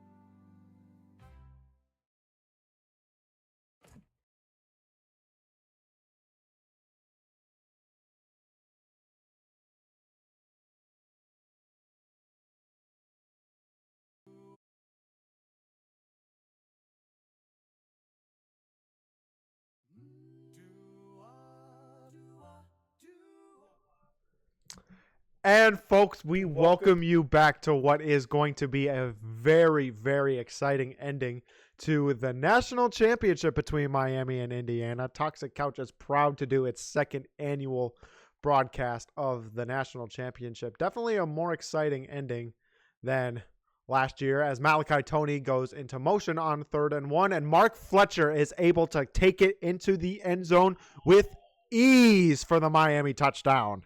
Oh, blown coverage there. They must have done something on film that they saw. They were trying to stop the wheel motion in the back, took the corner right out of the play, ran it right where that corner was, replace the space, right? Fill it. Yep. 10 plays, 81 yards, 5 minutes, an excellent drive for Miami just now, and really what they needed to make sure they're still in it. Yeah, and let's talk about this Indiana offense that is about to take the field, as the kick is up and it is good, by the way, making it a 14-17 game. Where's the Indiana offense been since the first quarter? Not sure, and it falls on the O-line's hands. It has to be they're the ones that got to want it more than anybody else. The offensive line is always what makes everything possible, especially in college. That has to be the case here still. Because you can get all the guys involved, Fernando can, but unless he gets that protection, he's not going to have much success doing so. And our score bug is updated. Current score 14-17. Hurricanes trailing the Hoosiers in the fourth quarter. Hey, but we're still up, Hoosier Nation. Just wait, though. It is still a really, really good game, and I can only expect it to keep getting better. Oh, yeah, absolutely. They do not cut to commercial, which I thought they were going to cut to the commercial. Which is very I thought interesting. I was going to be able to broadcast one of them. 153 yards for Miami as they kick off, and 53 of those yards coming on one play. Oh, yeah, absolutely. All right, Colton. You have been basically submitting to me this whole broadcast, even though you're the one who founded the Toxic Couch. So what we're going to do is I'm going to give you a turn to do play-by-play for this sole drive. Let's go. And I'll try my best to do analysis. Commentate, even though I don't know schemes the same way you do. All right. I don't know players the same way that you do, so that's kind of why we're good at what. Oh, thank you. There we go. All right. Fernando Mendoza takes the field. 14:57 left in the fourth quarter. 1st and 10. 3 sacks tonight in the second half and 3 pass attempts. We are hoping to see that pressure does not get dialed up. They bring number 37 in motion. I am anticipating a handoff here. Here it goes. Hand off up the middle, and he is stopped after about 3 yards. That was Hemby, I believe. No, that was Black. My bad. See, Alex, you know the players a lot better than I do. 2nd down, Alex. Yeah, Kalen Black has been making an impact, but so once again has this Miami defensive front, and they definitely have the momentum right now, and it's likely going to be that way to stay. You got to get Fernando Mendoza more involved. 2 wide right for the Hoosiers. Snaps the ball, hands it off, gives it to Black up the middle again, and he gets away for a nice 15-yard-ish gain. It looks like they are edging towards midfield. Of course, when I say ditch the run game, the first thing they do is manage to move the sticks off a miraculous run from Kalen Black. You definitely know more about the schemes and what teams are going to do than I do, that's for sure. Get back to base is like what they always say, right? All right, we are back 2 out wide again, almost the exact same formation. Kalen Black is in the right-hand side of the backfield. Fernando Mendoza snaps the ball, quick throw outside, and it is batted down by number 24. That is Ethan O'Connor with great coverage. 2nd and 10. Fernando Mendoza shakes his head because he knows he's got more chances. Yeah, that's some excellent defense by O'Connor, and very physical too. I know they talk about it all the time in practice, yet you got to be that physical all the time. And Fernando Mendoza on that, he is frustrated. All right, they are in trips left, 1 out to the side. Fernando Mendoza has Black in the backfield. He screen pass out to the left side, runs. Here we go. Past midfield. He's still going, almost down at the 41, taken out of bounds. That is number 3, Omar Cooper Jr. with the reception and the effort after to take it all the way from his 40 down to Miami's 40. And here comes Indiana knocking on the door. Colton, I'm going to commend you. You calling out formations like it's a radio broadcast. You're doing a great job with that over there. But Elijah Surratt, wow. Omar Cooper. Omar Cooper just been excellent from the slot all season. And that's just one of his regular highlights that you see there. Mendoza is pressured, but he takes it up the middle himself after there was nothing there for him. He had white all over his face. What was that? Number 4? That was Ruben Bryant Jr. Ruben Bain. Bain. Jr., I'm gonna correct Sorry, you. that's why I don't like spotting boards. I'm too dyslexic for that. But yeah, once again, Ruben Bain making an impact like he has all night long. There is absolutely no doubt that if Miami ends up winning this game, he is going to be their defensive player of the game. They've got a receiver out on both sides, extra tight end in the game. They hand it off, this time to Hemby. He gets a nice 4 yards on 2nd and 9, which means we've got a 3rd and 5 coming up, 12 minutes and 5 seconds left. Hoosiers are still leading 17-14, but it is close. Colton, I'm getting jealous. You're getting one of the better drives that we've seen out of the Hoosiers all night. And good runs like that go for decent gains are really what's making the difference right now. The run game is appearing when it's needed most. Indiana started this game 4 for 7 in the first half on 3rd downs. On this 3rd and 5, they are currently 0 for 3 in the second half. Mendoza takes the snap 3 wide right. He throws it downfield. A man interfered with. No flags called. Unbelievable. Mendoza can't believe it. Neither can anybody on this Hoosiers sideline. Unbelievable. Hoosiers are going to have to send them packing back home. Here comes a punt probably. And if he wasn't interfered with, that would have been a 1st down and maybe even a touchdown in the most Mendoza way possible. Yeah, you are very right. There was absolutely a grab there. And they are keeping the offense on the field. Let us see. Could be takes a timeout. Cignetti did not like what he saw as soon as the huddle was broken. Man, I think what they were trying to do is get them to jump, but there just wasn't enough time left on the play clock. There was already only 4 seconds left. This is really hard. You take a timeout with 11 minutes left. That could come back to haunt you in a team like Miami, who, if we're talking pro football, their comp has to be the Chicago Bears being able to come back and win football games, right? Miami, you've seen it all playoffs. They just don't quit. Carson Beck never quits. Carson Beck has probably been the most clutch player thus far in this playoffs, and neither does Mark Fletcher, obviously, after having that atrocious first half and boom, 57 yards for the touchdown right away, and having a second touchdown this past Miami drive in the 4th quarter. That's right. We are not out of the thick of it yet. 11 and some change remaining in this 4th quarter of National Championship Monday. I'm Colton Heinrich. I'm joined by Alex Blackwood. We're going to take a few second break just to take a breath, get a drink. We'll be back when the broadcast is back.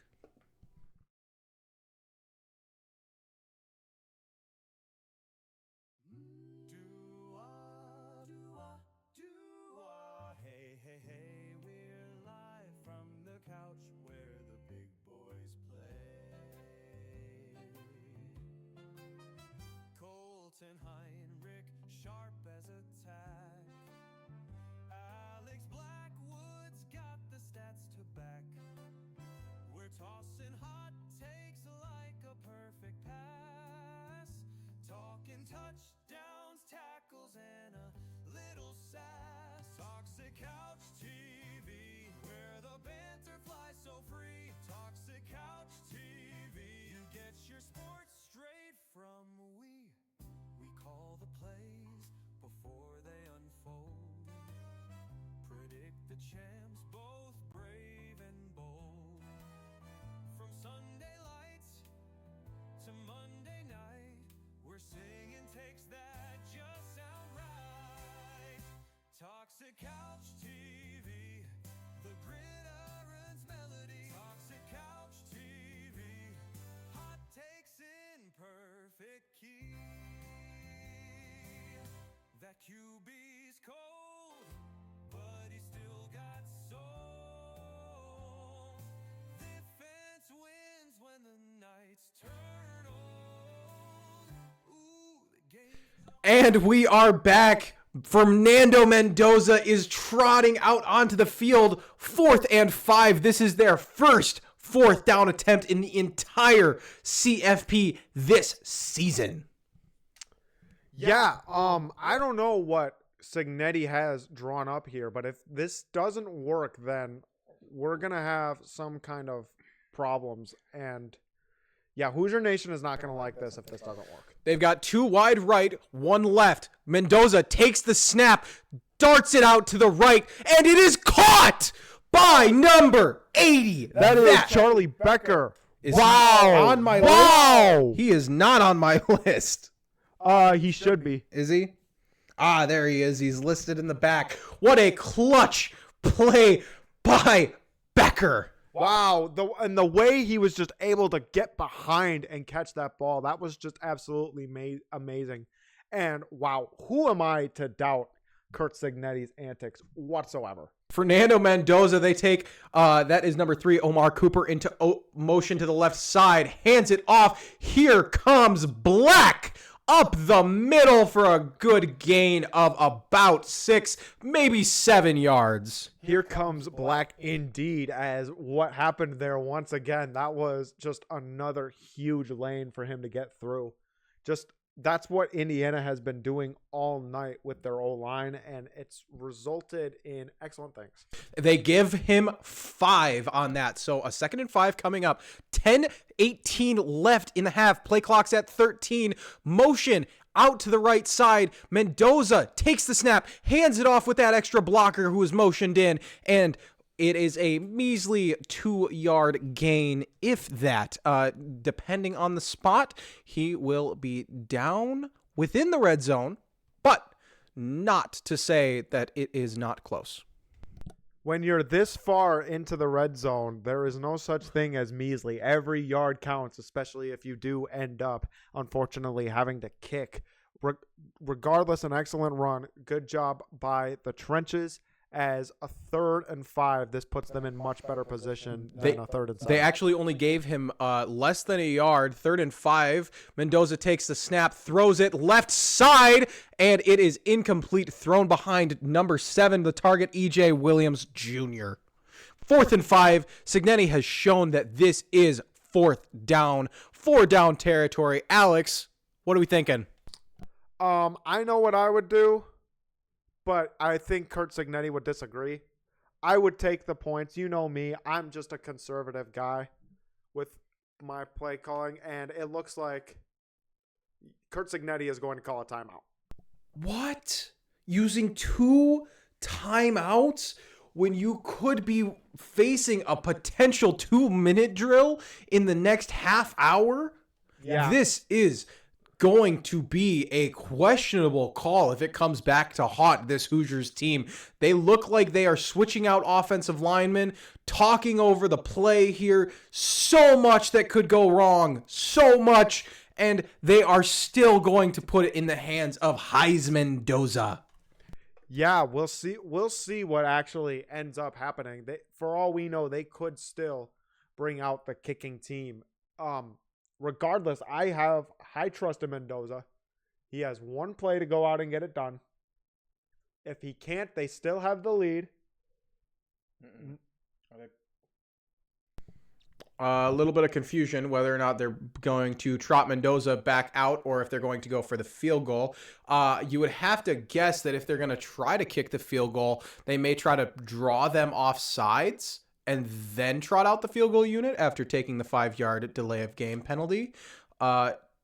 They are frantic. Here we go. Signetti hyping up his guys as deadpan men do.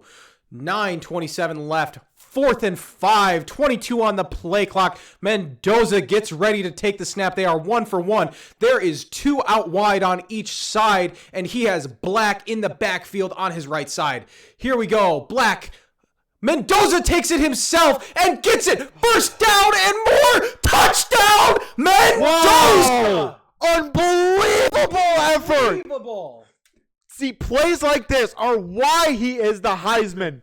And you just know that Mendoza had full control of that field like he always does in situations like this. When Mendoza has a lane to run, he takes it, and he knows that that is the best way to go every single time. A 12-play, 75-yard drive that takes a lot of time off the clock. Just what Indiana need did in a moment like this.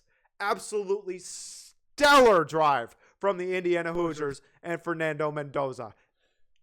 I have broken my headphones out of pure excitement for that drive in Fernando Mendoza. Wow, what a drive. Mendoza takes it on the QB draw himself, puts the effort all in, puts it all on the line, extends over the goal line. Unbelievable. Alex, thank you for letting me call what has been the most exciting drive so far. And you got lucky. You got easily one of the best drives that we've seen all college football season.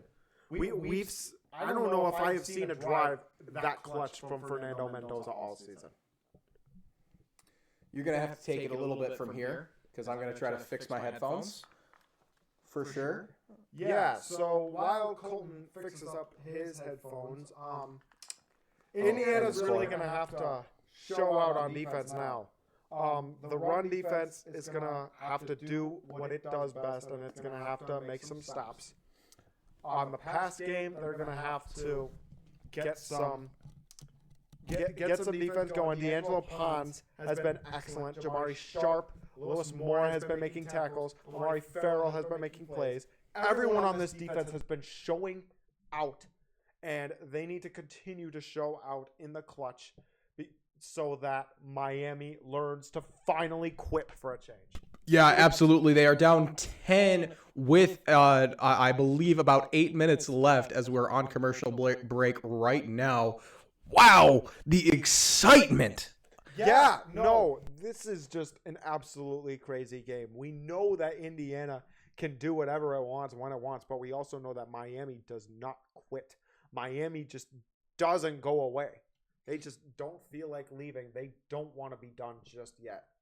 Carson Beck wants to extend his college career as much as he possibly can, and he is going to be of big impact on this upcoming drive. I can almost taste it. Indiana for this game is 2 for 2 on fourth downs, both coming in that last drive. Unbelievable confidence and coaching by Cignetti to put it in his guys' hands. And both of those come off of the back of Fernando Mendoza, who has just played lights out this season. Unbelievable work by this Hoosiers offense to respond. And those 2 fourth down attempts were the first 2 from Indiana all college football playoff. And Miami had no idea what to do. They were completely lost. Cignetti takes those 2 timeouts during that drive, too. You heard me questioning the call. They're replaying it right now. Wow, unbelievable work. They get Black, who looks like he's going to go run a route. Instead, he blocks for Mendoza. And look at this. Mendoza, just like a running back, sees the lane and takes it to the house. This was a planned QB keep, it looks like, because I could tell because Drew Evans was out as far as he was, and he definitely made an impact. That was some great blocking out of him. Yeah, that was a planned QB draw. Most of the time, you're going to counteract that when there's a soft box or they're going to bring pressure, Alex. And now on the return is Keelan Marion, and he will be brought down. That one at the 19-yard line. I'm sorry. There's a flag on the play, though. There is a flag. This looks like it's going to be a late hit. Or a potential holding on Miami. It depends.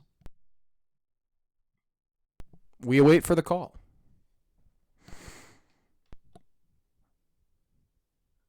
This is going to be a hold on Miami. I don't know. I thought there should have been a late hit there. Yes, but unfortunately, the refs only call what they see in the moment, and when they're pulling their flag, I'm sure they didn't see the late hit as well.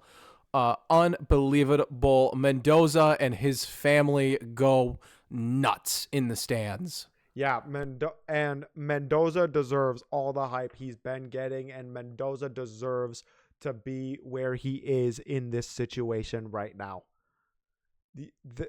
They just cut to Assembly Hall down in Bloomington, Indiana, their basketball stadium, and they are absolutely excited up there. Alex, I am blown away by this Indiana team so far. Wow, wow, wow. Look at them playing lights out, 9-11 left in this fourth quarter. 1st and 10 from the 9. Carson Beck back to throw. A check down to Malachi Toney, who makes multiple men miss before finally being brought down after a 9-yard gain by Elijah Hardy. Man, Alex, it cannot be said that Miami is losing this game due to their effort. You see guys trying to extend plays, trying to go all out. It just looks like they're getting out schemed. And here's a handoff now to Mark Fletcher, who is going to move the sticks on 2nd and 2. Unbelievable work by this Indiana defense. Despite giving up the first down, they are still giving up yardage that is manageable.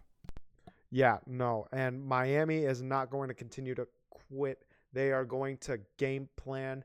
They are going to continue feeding Mark Fletcher Jr. They are going to continue to raid the air. They are not going to quit. Malachi Toney goes in motion. Carson Beck from the gun. Back to throw. Has plenty of time. Looking deep. Looks toward the left side. And this one is incomplete. He wanted Keelan Martin. Clean coverage. They only rush 3 there because they know that they're going to air raid this out, right? So they put as many fast speedster cornerbacks out on the field that they possibly can, only bringing 3 in their pass rush. A complete change to how Indiana has been addressing this air raid offense. Instead of trying to get back to the quarterback, now they are dropping back in, bringing more secondary in. We'll have to see what they do on this next play. A 2nd and 10, assumingly trying to air it out. Ball on the 20-yard line as Carson Beck is once again back to throw. Has plenty of time. Is going deep left side. And this one, is it brought in? Yes, no. They're going to say that's incomplete. Unbelievable throw by Carson Beck from our angle here in the studio. It looks like that's a completion, but the ref who was standing right there says no. It was on the ground, and sure enough, it was bobbled. Yes, Keelan Marion did not maintain possession of that. That is just absolutely excellent defense out of D'Angelo Pons. If Pons was not there, Keelan Marion would have absolutely made that catch. 2 for 4 on 3rd down since coming out of the half. Here is 3rd and 10 from the 20. 3 wide receivers on the right side, and here is a flag that is going to be a false start.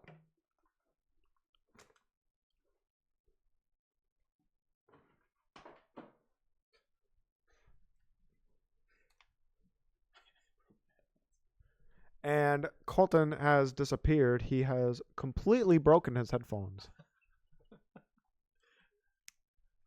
All right, Alex, I have an extra pair of headphones that I brought. So looks like I have to pour more money into buying a new set of headphones or a new headphone jack. Well, so good job. Yeah. Here is 3rd and 15 from the 15 as Alex Bauman goes in motion. Carson Beck throws towards his right, and Bauman gets the reception to move the sticks. And the Indiana defense is frustrated after that. Call it up to the 38-yard line for Alex Bauman. Just thrown into a little slot there in their zone coverage. There were 4 guys there. It was just a good throw.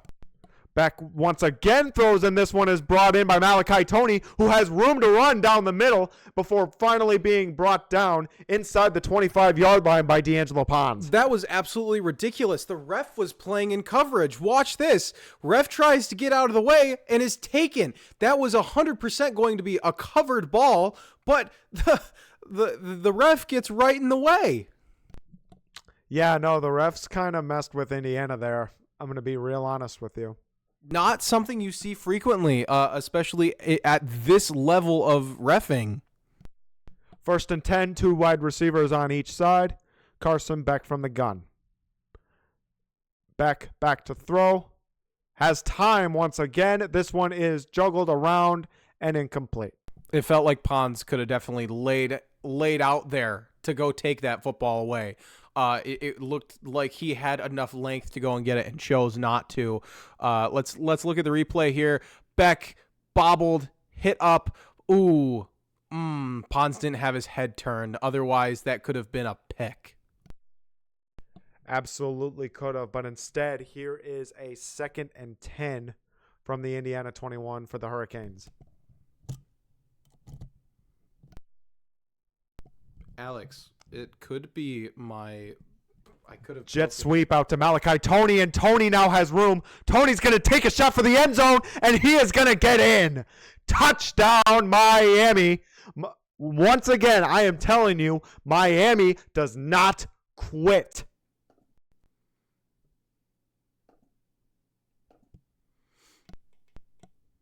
There's the true freshman finally making an impact. 8 plays, 91 yards, 241. That's the drive time. Miami is quick. I am telling you, I have told you all game, this team will not give up. Alex, I think I did. Sorry to interrupt. I think what I did on the touchdown is what you did to yours. I think I yoinked the power cord out. I think that's the problem. I don't think it was my headphones. So, oops. Oh, well. Yeah, absolutely. Putting it down into the end zone there on the reverse, for sure, would have liked to have that one back. I think Indiana's thinking right now, especially with only one timeout and down, or I'm sorry, up by one score, which I have to update it. It is now 21-24. Yes, that extra point was good by Carter Davis, so it will bring the score up to 21-24 with 6:30 left in the fourth. I'm going to do another commercial commentary. Here's Caitlin Clark.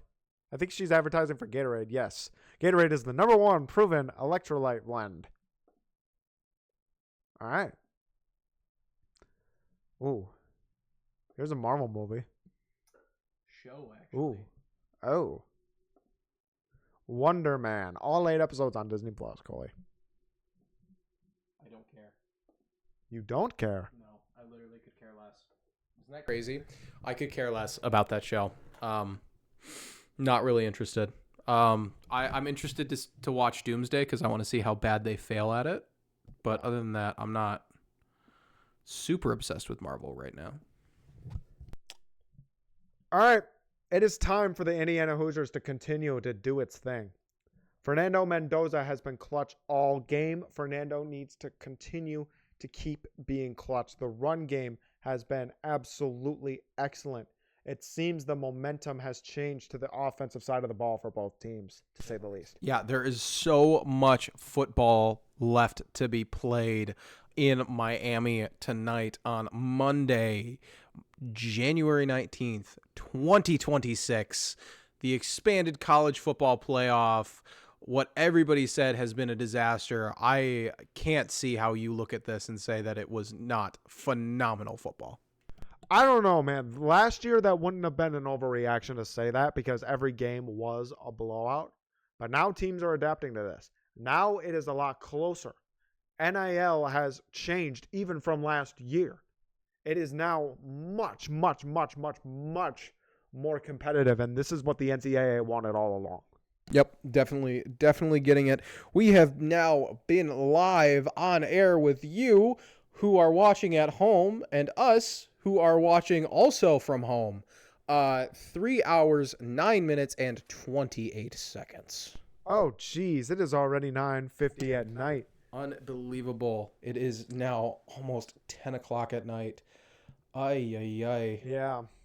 This game is going very long, very long. All college games go about this long.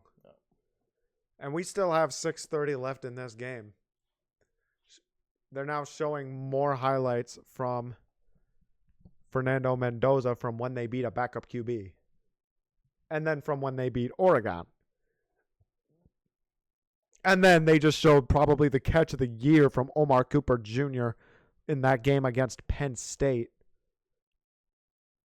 And now they're showing the 4th down. Just dominant all season for Fernando Mendoza. That's the reason why he's the Heisman winner, Alex. He was just lights out this year. And now on the kickoff, here is Carter Davis. And that is going to be a touchback. Roman Hemby refuses to return that. It goes into the end zone anyway. And the Hoosiers will start on the 25. Miami has dominated the second half in terms of yards. 249 from Miami. Indiana with just 86. The Hoosiers offense is going to have to turn it up for a second straight drive if they want to ice this game. Yeah, Alex, Miami looks to bring the national championship home for the first time in many, many, many, many years. First time since 2001. That's right, 20-something years. On 1st and 10, handoff to Roman Hemby, brought down after a gain of 3. That'll be Ahmad Moten Sr., who has since returned to the game after being injured before. Yep, Cignetti's going to look to run a 4-minute offense here, even within 6 minutes.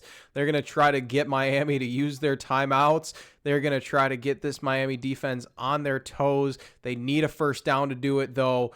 If they walk out of this drive without points or without running out the clock, it is nothing but a failure. Fortunately for Indiana, the clock continues to run. Here's single back formation with 3 wide receivers. And it is a handoff, this time to Roman Hemby, and this time he is going to go for another gain of 2 yards, brought down by Ruben Bain. Yeah, they're airing close to another 3 and out here, Alex. 3rd and 5 is not where you want to be, especially trying to close out a game. Obviously, Mendoza can put it on in moments like this, but you have to say who wants it more right now. Is it Indiana or is it Miami? Indiana looking for their first title in program history in a program that dates back to the 1800s. Here's 3rd down and 4 from the 31. Mendoza rolls out to his left, throws on the run, out to Omar Cooper, and Cooper will be forced out of bounds at the 45-yard line by Keontae Scott, and that will move the sticks. Taking advantage of the defense's confusion. Look at this. They motion the blocker in, motion him out, and that's the guy who catches the ball. Just like that, a little shifty with the motion here, getting this defensive backs and the linebackers all confused. Great use of motion. And they've been utilizing Omar Cooper like that all season long, and it has absolutely worked in their favor. The student section going absolutely crazy as they are now at another 1st and 10 from the 45. As here's a handoff. This time it's Kalen Black who finds another lane and manages to get up for a gain of 5 up to midfield. Brought down by Wesley Vicente. The defensive line is starting to expect Indiana to start to run down this clock. Alex, if I'm Cignetti, I would say that Indiana could benefit from some tempo here. Get up to the line, run it again. This defensive line is not getting ready fast enough. I know that you're trying to play smart football, but sometimes one-upping your opponent and noticing those weaknesses like that at the end of a game could help you close it out. Under 4 minutes now. 2nd and 5 for the Hoosiers, as here is another carry to Kalen Black, and this one is going to result in a loss of yards. That, once again, is Wesley Vicente there to make the play. I would anticipate on this 3rd down, Miami's looking to use a timeout here. It's now going to be a 3rd and 6, maybe 7. That's 3rd and 7. This is tough for Indiana, for sure. And what do you do here if you're Kurt Cignetti? Who on this offense do you trust the most with the rock? Mendoza. They have a QB spy in the back right now on the defense, intentionally trying to prevent Mendoza, but that has left everybody else manned up. Mendoza back to throw, has time, throws towards the right, and is brought in by Charlie Becker. Wow, Charlie Becker has made some of the most insane highlights that I've seen all playoffs long. They go back to him again when they needed him on the clutch drive. They go back, same back shoulder throw. He goes up and he gets it despite being interfered with, despite being held. He goes up, he gets the ball. Mendoza has found a guy to go to today. Yeah, absolutely crazy. Charlie Becker has been this dominant all playoffs long, and any Hoosier fan will tell you that that is absolutely true. Single back formation on 1st and 10, as this one will go to Roman Hemby, who has room up the right side of the field and is forced out of bounds, but not before moving the sticks once again. Forced out of bounds stops the clock, though, Alex. That is a problem if they cannot keep it going. But if they can get in for 6, it can pretty much ice the game right here. You definitely know that this Indiana Hoosiers team is thinking about that dominant team all year for sure. Yeah, and but the thing is, you don't want to give the ball back to a Miami team that doesn't quit. And we are now at the 2-minute warning. Oh, he was not forced out of bounds. Nice. They let the clock They're gonna rule that he was still in bounds when he was down. So yeah, that'll take us to the 2-minute warning. And we will run a break. We will catch you back on the last 2 minutes of regulation on our national championship Monday. This is Toxic Couch TV. We will see you in a few minutes.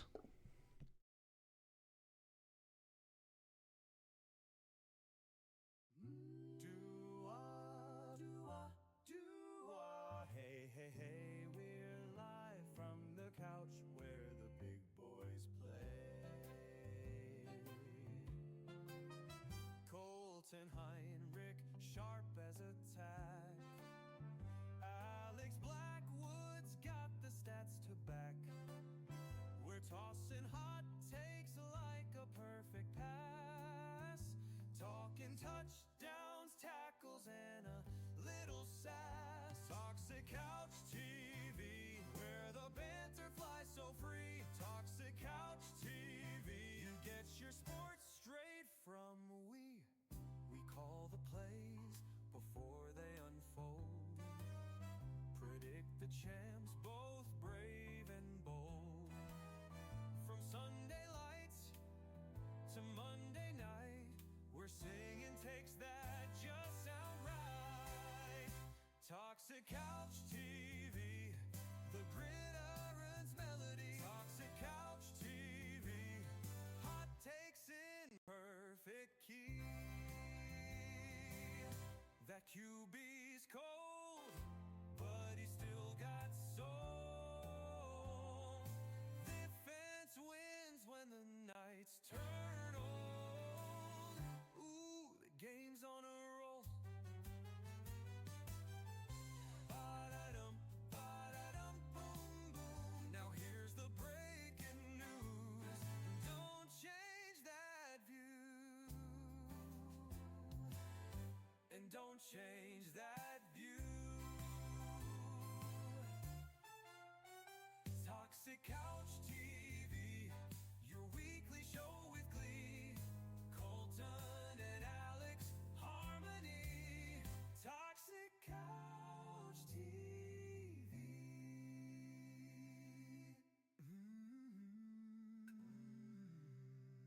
Stay tuned, folks.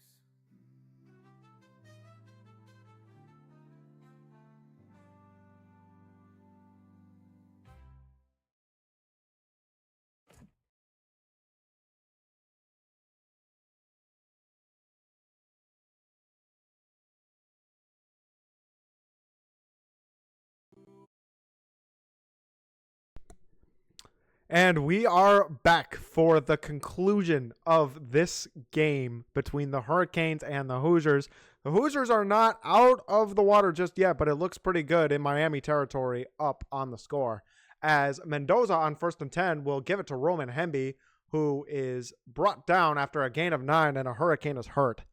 That is Wesley Becente that is on the ground still. Now, college does not have the rule that if you get hurt within 2 minutes that they take a timeout from you, despite some controversy over the past couple of years. They instead take a timeout just to counteract it, just to stop the clock regardless. Yeah, and that's what you have to do if you're Miami. You have all 3 timeouts left over. You got to start using them here. Charlie Becker is insane. They're showing something in the last 8 games. He has had 544 yards and some change. And in the first 7, 50 yards and some change.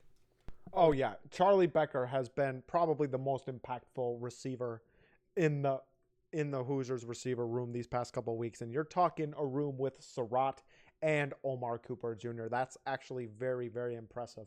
They're actually showing his highlights again right now with the one catch, the thought he had a touchdown. Just absolutely excellent out of him. Definitely one of the best players this game has seen.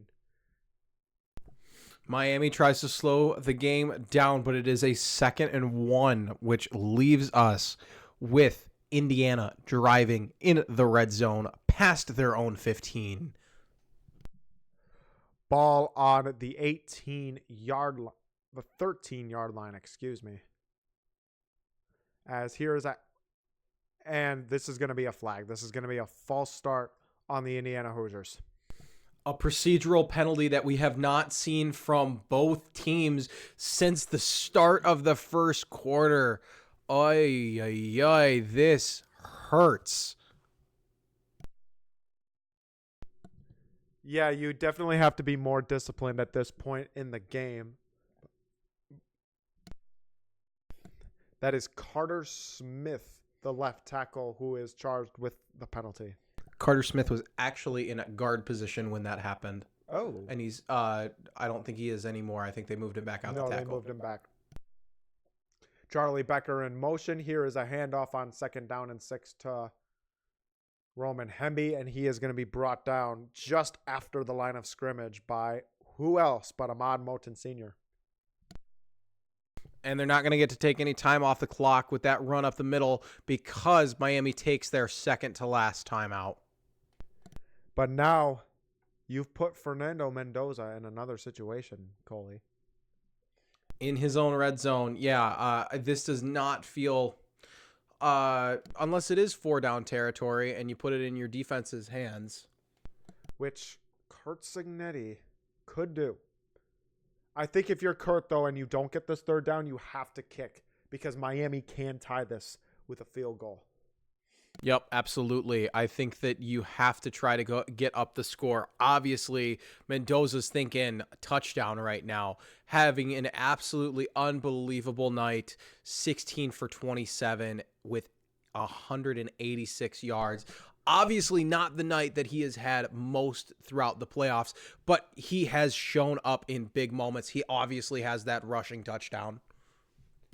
And just great, excellent play calling all night from Kurt Signetti. He definitely lived up to the challenge and the national stage, where he is no stranger to after being an assistant with Alabama. Here's 3rd and 5. A handoff, this one to Kalen Black, and Kalen Black is going absolutely nowhere. Swarmed by Hurricanes, spearheaded by Mohamed Toure. And now it leaves Miami with the decision. Are they going to take their final timeout? They do. Now the decision lay in Indiana's hands. 4th and some change. I would give it 4 yards, I would say. This is a tough call. They've gone for it in this situation, but the difference between going for it and making it and going for it and not making it is winning and losing the game. What will be the biggest variable in this decision is how much the Hoosiers defense can be trusted. And it looks like that the kicking team is going to come on, which in my opinion is the right decision. Yeah, no timeouts left. Obviously, this is college, so they wait to move the chains. So a 2-minute drill looks a little bit different, as you would normally see if you were a frequent NFL watcher. But this definitely making it a 6-point game instead of a 7-point game is a little scary. From 35 yards out, this one is nailed down the middle. So Miami, one last chance for Carson Beck to make an impact on his career. Indiana fans better get rowdy at this stadium if they want to help impact their team winning a national championship. Colton, it all comes down to this. You're an offensive guy. What's the game plan? They have tried to stick with that air raid offense throughout the entire game, and they have found success, but they've also found a lot of success running it off tackle and getting some elusive motions and some delayed runs. The draw plays, a lot of those draws that have gone off tackle have been where their 3 touchdowns have come from, not specifically the air raid, but they don't have enough time to do that. So they're going to have to stick with airing the ball out. And I'm interested to see what they decide to do, because if you want to run off tackle like that, odds of you getting out of bounds, very slim. On the kickoff, this is going to be a touchback. So the Hurricanes will start from the 25. 75 yards, Colton. Can they do it? It's absolutely doable. And with how college rules are said, like I was saying earlier, you have a chance to move around. Oh, yeah, and remember when Carson Beck won the game against Ole Miss? You remember that? Yeah, that is why I am extremely, extremely nervous and stressed out right now. Absolutely. Oh, and I have not updated the score, so give me 1 second. Well, while he's doing that, here come the Hurricanes on 1st and 10. Trips formation on the left side for the Hurricanes. Carson Beck from the gun. Marion goes in motion from the left side to the right. So 2 on each side now. And a flag comes in. Procedural penalties can't have it. The play clock is at 0. I think they're expecting them to raise it. No, they do not. They give them the delay of game. And Cristobal is absolutely livid about that. This is a very frustrating thing for him. We don't have the sound on, and I heard what he said. Well, what did he say? Was it appropriate for this stream? Not appropriate for Toxic Couch. I figured. Anyway, and they're going to try that same play layout again. Carson Beck back to throw. Rolls out, but is brought down. Is this a forward pass? I believe that's a forward pass. pass. They're going to call that incomplete, which that is the right call. He was able to get it out last second before being brought down. Man, Alex, I'm on the edge of my seat right now. What a game. Yup, that is a forward pass.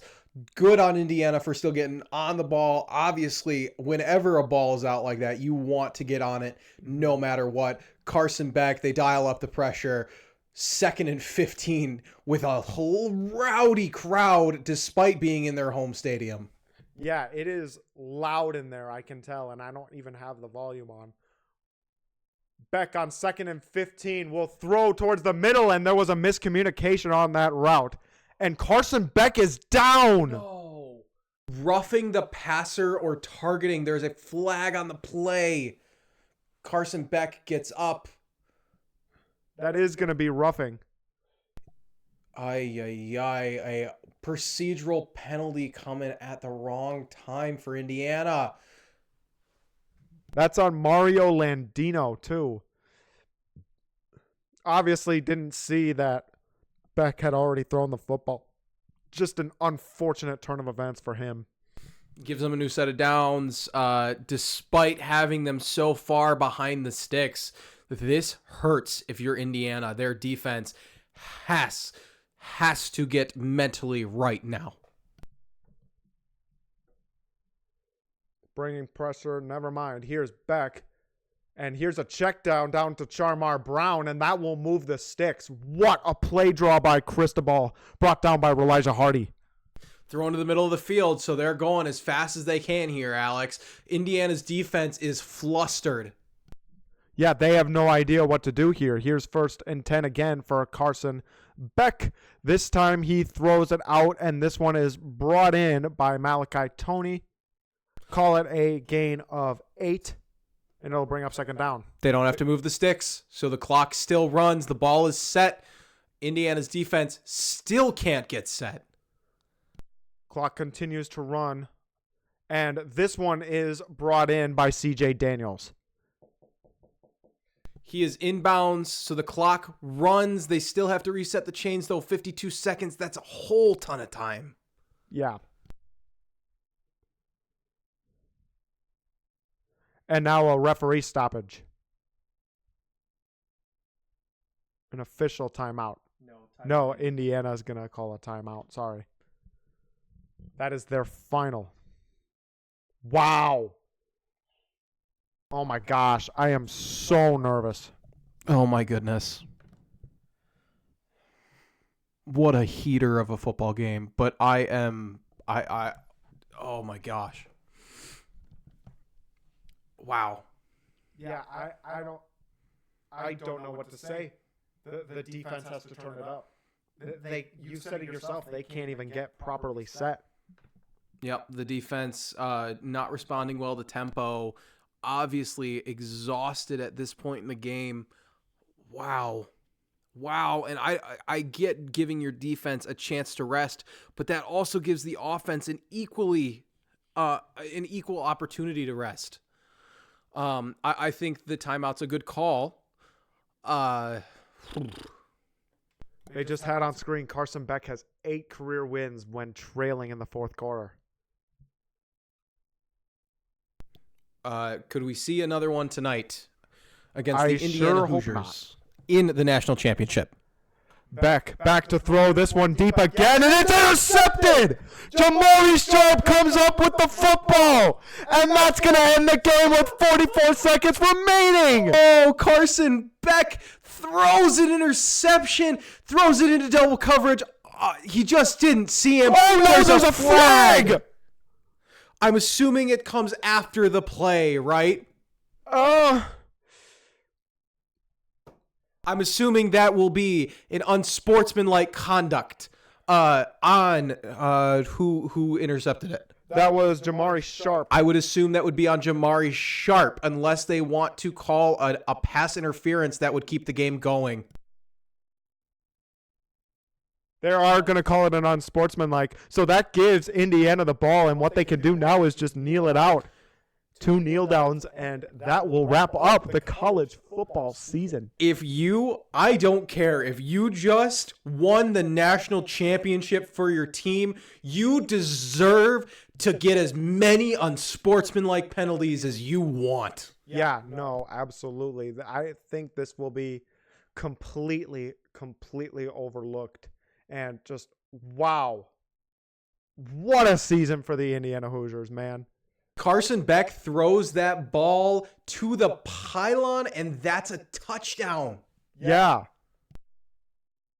Oh, my goodness. Wow. What an ending to this season. Oh, my goodness. And Mendoza will take a knee. They do have to kneel it out one last time before this game ends. Unbelievable. Indiana, for the first time in program history. In a program that lasted since 1887. That is 139 years ago. All the hardship, all the losses. Wait. Hang on. He can't take a knee here. He's in the end zone. Yeah, he just decides to sneak it up. All the hardship, all the losses, most by an FBS program.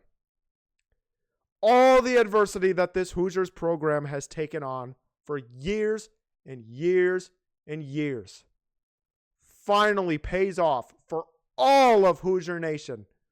And the Indiana Hoosiers are your national champions, baby.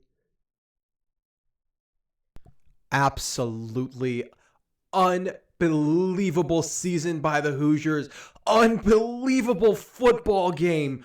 What an end to this 2025-2026 college football season. This playoff was incredible. What a finish. What a playoff all season long. This has been so much fun watching the Hoosiers all season long. And this has been so much fun calling this game here with you. It's truly been an honor to be here with you today, Coley. I cannot believe what an amazing football game that we got to call this year. Last year's game was good, right? But this game will never be forgotten. Absolutely not. What an unbelievable game. Yeah. Wow. Hoosier Nation. We did it. Who? Hoosiers! Wow. Unbelievable. Dude, come on. Alex Blackwood, you called a great game, my friend. Thank you for letting me call at least one drive. It made my day. Dude, you've made some great analysis, and you have one of the best football minds that I have ever seen. Thank you for giving me a try with the analysis. I tried my best. I tried talking about some players. I tried talking about situations. I don't know schemes the same way you do. Hey, and that's okay. Wow. Unbelievable season for the Indiana Hoosiers. Unbelievable season. Alex Blackwood, what a job you did today. The entire crew, honestly, today, we put together one of our best ones. Can't lie. Oh, yeah. Genuinely. This makes me even more excited for the Super Bowl. So can you imagine how the Super Bowl is going to go now? Oh, yeah. So I'm going to take a moment to I'm going to take a moment to promo all of the fun stuff we've got coming up. Obviously, coming up, we've got Toxic Couch Thursdays. This Thursday, breaking down the divisional round, going into championship weekend, right? Our bread and butter, baby. And then late night, Sunday night, if you missed it this week, you better come back because it was a heater. It's only going to get better. Super Bowl Sunday, baby, is coming up soon. We have such an extravagant day planned. It's going to be the biggest Super Bowl stream we've done yet. If you've caught us in the past, you know it gets crazy. It's only going to get better from here. And we have so much more on the way. You think that we're done once the football season's over? No, we are staying. Mendoza is bruised. He is showing unbelievable effort by that man right there. Unbelievable season. Toxic Couch has flourished this season. Thank you all for watching us. Yeah, thank you so much. And Colton is genuinely a great man. Thank you so much for letting me be part of the Toxic Couch family. Thank you so much for letting me call such an exciting game. It has been an honor, and it has been an honor watching my favorite team win a title with you. Well, this was something. Alex, would you like to send us off with one last ad read? Yeah, so hold on. That wraps up this broadcast of Toxic Couch TV, and we want to thank you so much for being part of it. Just one last thank you to our sponsor, Heinrich's Harmony, offering Christ-centered piano, guitar, voice lessons, all of that. If you're looking to enroll, go to stepstograce.com and scroll down to Heinrich's Harmony, where faith and music come together in perfect harmony. Unbelievable game today. Wow. Oh, dude, that was fantastic. That's one of the best things we've ever done. No, genuinely. Genuinely one of the best things we've ever done. This is probably my favorite broadcast we've done. And I am the defending trivia champ, by the way. Defending trivia champ, baby. Wow. I am blown away by this. Hoosiers, take it home. We send you off on this wonderful, wonderful Monday night. Alex, go celebrate, buddy. Your team has won a championship. I plan to. And just like that, we are... Hang on, I got to find the outro. Where is it? There it is. And just like that, we are out of here. Bye. See you all later.